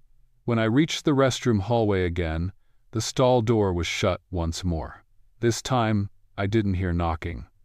Instead, I heard what I swear were muffled sobs, childlike, small, uneven. I grabbed the stall handle, locked. I didn't have the keys, so I rattled it and yelled, "Hey, it's okay, I'll help you out." The sobbing stopped instantly, my skin crawled. I stumbled backward and ran for the counter, desperate to find the clerk again. When I leaned over the counter to look, I froze. The shoe was gone. Instead, sitting in its place was a folded receipt, with something scribbled across it in shaky handwriting. "Don't let them take me again." I swear my vision blurred reading it. I didn't know who "them" was, but I knew I couldn't stand in that store another second. I sprinted back to my car, jumped in, locked the doors, and shook my friends awake, yelling that we needed to leave now. They stared at me groggy and confused, asking what was wrong, but I didn't explain until we'd driven 10 miles down the road. Even then, my voice shook retelling it. My friends didn't believe me. They laughed nervously and said I was overtired, hallucinating maybe. But when we stopped at another station later, I couldn't shake the feeling that I could still smell the faint metallic tang of blood on my hands. Weeks later, back home, I couldn't stop thinking about it. I dug around online, trying to find anything about that gas station. It took a while, but I eventually found old local news articles. In 1987, a young boy had gone missing from that very station. Last seen going into the restroom while his parents fueled the car. No trace of him was ever found, except one of his shoes near the back pumps. The station shut down for a year, then reopened under new management. My chest felt like it was being crushed reading those reports. That wasn't just some eerie coincidence. I'd seen the same kind of shoe, bloodied, exactly where that child had vanished. And the note, God. The note, if that was real, then whatever happened there wasn't finished. I haven't been back to Dundee since. I avoid small stations entirely now, driving farther if I have to, holding it in until I find somewhere busy, somewhere bright, somewhere alive.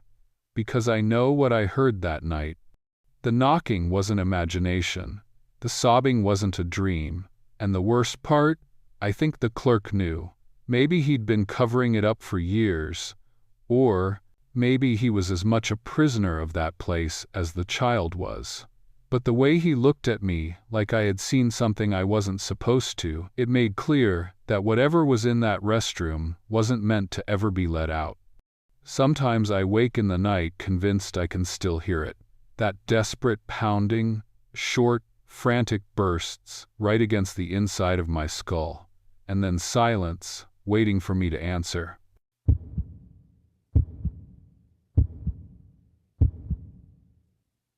Story number 20. I was 9 years old, sitting in the back seat of my parents' old Peugeot when it happened. My father had pulled into a small gas station on the edge of Charleville, the kind of place that barely had enough light to make it seem open. We'd been driving all evening, heading back from visiting relatives, and I remember pressing my forehead to the window, bored and half asleep. My father muttered about needing fuel before we made it home, and my mother rummaged through her purse for cash. None of that mattered to me at the time. What mattered was the man at the counter. When my father parked, I leaned forward, squinting through the windshield. Inside the little glass booth, there was a man. He wore a pale blue shirt that looked too clean for the grimy station, and his head was tilted in an odd way, almost as if he were listening to something none of us could hear. I tugged on my mother's sleeve and whispered, "That man doesn't have eyes." She hushed me immediately, assuming I was making up nonsense again. But I wasn't joking. I swear I saw the empty spaces where his eyes should have been. Not sockets, not bleeding holes, just flat, pale skin stretched across, smooth and unnatural. My father stepped out, slammed the door, and headed inside. I watched closely, waiting for him to react. Nothing. He pushed open the door, spoke to the man, and even handed him money. I could see their mouths moving through the window, calm, normal. My father returned minutes later with a receipt folded into his wallet. My mother asked him something about the price, and he answered casually. No hint of fear, no sign he'd seen what I had. I pressed my face against the glass again, and that was when the man turned toward me. His head snapped slightly, like he'd heard my thought rather than my voice. And even from across the dark forecourt, I felt certain he knew I was watching. His skin, where the eyes should have been, seemed to twitch, like something underneath wanted to break through. My stomach dropped. I ducked down into the back seat, heart pounding, while my father started the engine. For the rest of the ride, I kept blurting it out. He had no eyes. Papa, he had no eyes. My mother scolded me, told me to stop talking nonsense, told me I was scaring myself for no reason. My father dismissed it too, insisting the man looked a little tired maybe, but nothing strange. The more I insisted, the more they grew frustrated. Finally, my mother said sharply, "That's enough, no more stories." I swallowed my protests but felt a sick pressure in my chest. That night, I barely slept. I kept seeing the way his head jerked toward me, the smooth skin, the twitching movement underneath. When sleep finally took me, it was filled with dreams of staring faces with no features, leaning against glass windows. I woke sweaty, breathless, my throat tight from holding back screams. The next morning, while my father drank his coffee and unfolded the newspaper, my mother began slicing bread for breakfast. I was sitting at the table, half trying to forget the night before, when my father went still. His eyes darted across the front page, then narrowed. He set the paper down flat. My mother asked what was wrong. He didn't answer immediately. He just stared at the words in front of him, lips pressed tight. Then he said, slowly, "The attendant at the gas station last night, he was murdered." My fork clattered onto the plate. My mother frowned, took the paper, scanned it quickly. There it was, a report that a man in his 40s had been killed in a robbery at the Charleville station. The police suspected it happened sometime between 7 and 9 the night before, exactly the time we'd been there. I remember blurting out, "But we saw him. He gave you change." My mother's hand froze on the paper.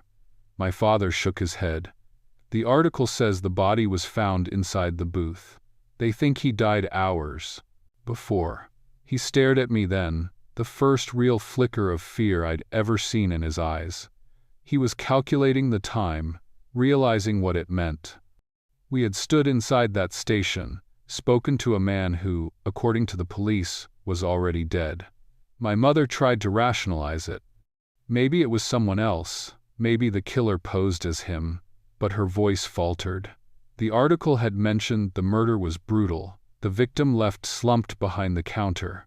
They even named him. The exact description matched the man we had all spoken to, or at least the one my parents believed they'd spoken to. That was the first time my father didn't dismiss me outright. He asked me, very quietly, what I had seen. My mother tried to stop him, telling him not to encourage me, but he pressed on, and so I told him. I told him how the man had no eyes, how his skin twitched, how he'd turned toward me as if he could hear thoughts. My father sat silently, rubbing his temple, his coffee untouched. My mother shook her head, repeating, "He's just a child. Children imagine things." But her hands trembled as she folded the paper. For years, we never spoke of it again. But the memory clung to me, sharper than any other. Whenever I passed that station, long after it had been shut down and boarded up, I felt a pull in my stomach. I would glance at the windows, half expecting to see a face pressed there.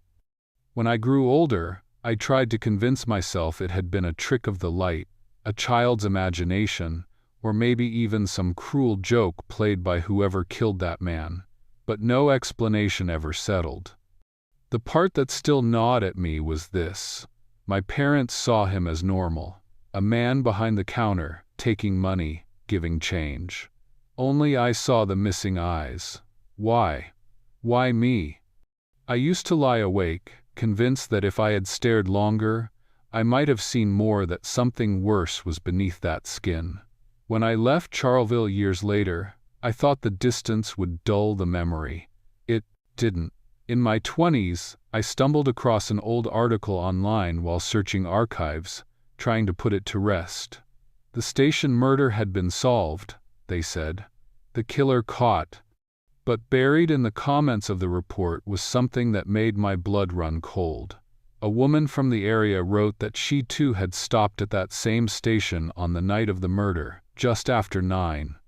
She claimed the man at the counter barely spoke, only nodded, but his behavior unsettled her enough to remember it. She insisted she was certain it was him, alive. The timestamp she gave matched an hour after the victim was supposedly dead. I stared at the screen for hours, reading and rereading her words. It confirmed what I'd always feared.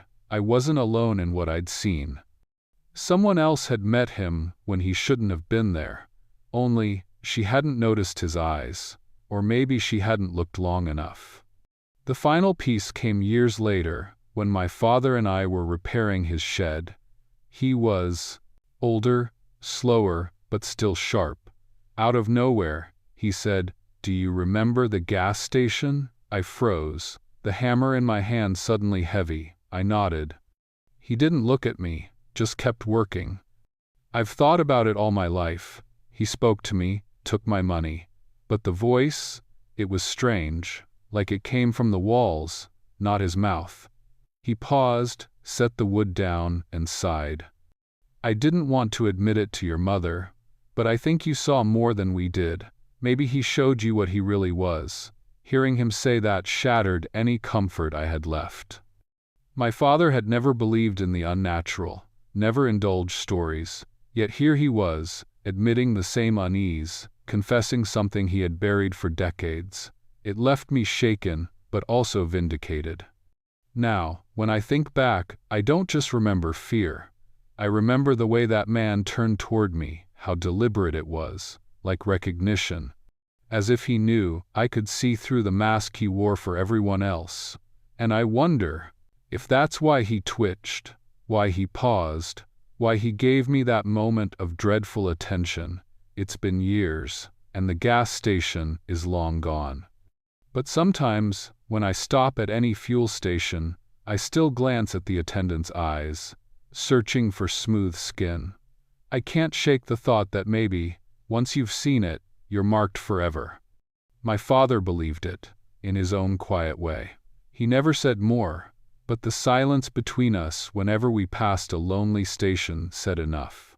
So when people ask why I always pay at the pump, why I avoid small roadside stations late at night, I don't laugh it off. I don't explain, because how could I? How could I tell them that once, in 1992, I saw a dead man behind the counter, and he saw me back. And the truth is, I'm still waiting for the day I see him again. Not at Charleville, not in France, maybe anywhere, maybe everywhere. Because something about the way he turned, the way he seemed to hear my thoughts, felt unfinished. And if there's one thing I know deep down, it's this. He didn't show himself to me by accident. He wanted me to remember, and I always will. Hey everyone, thanks for listening. If you stuck around until the end, don't forget to hit that like button, subscribe, and click the notification bell so you never miss a new episode. As always, I'm looking for more story ideas, so drop a comment below with any themes or experiences you'd like to hear next. Stay safe out there, and until next time, keep your eyes open.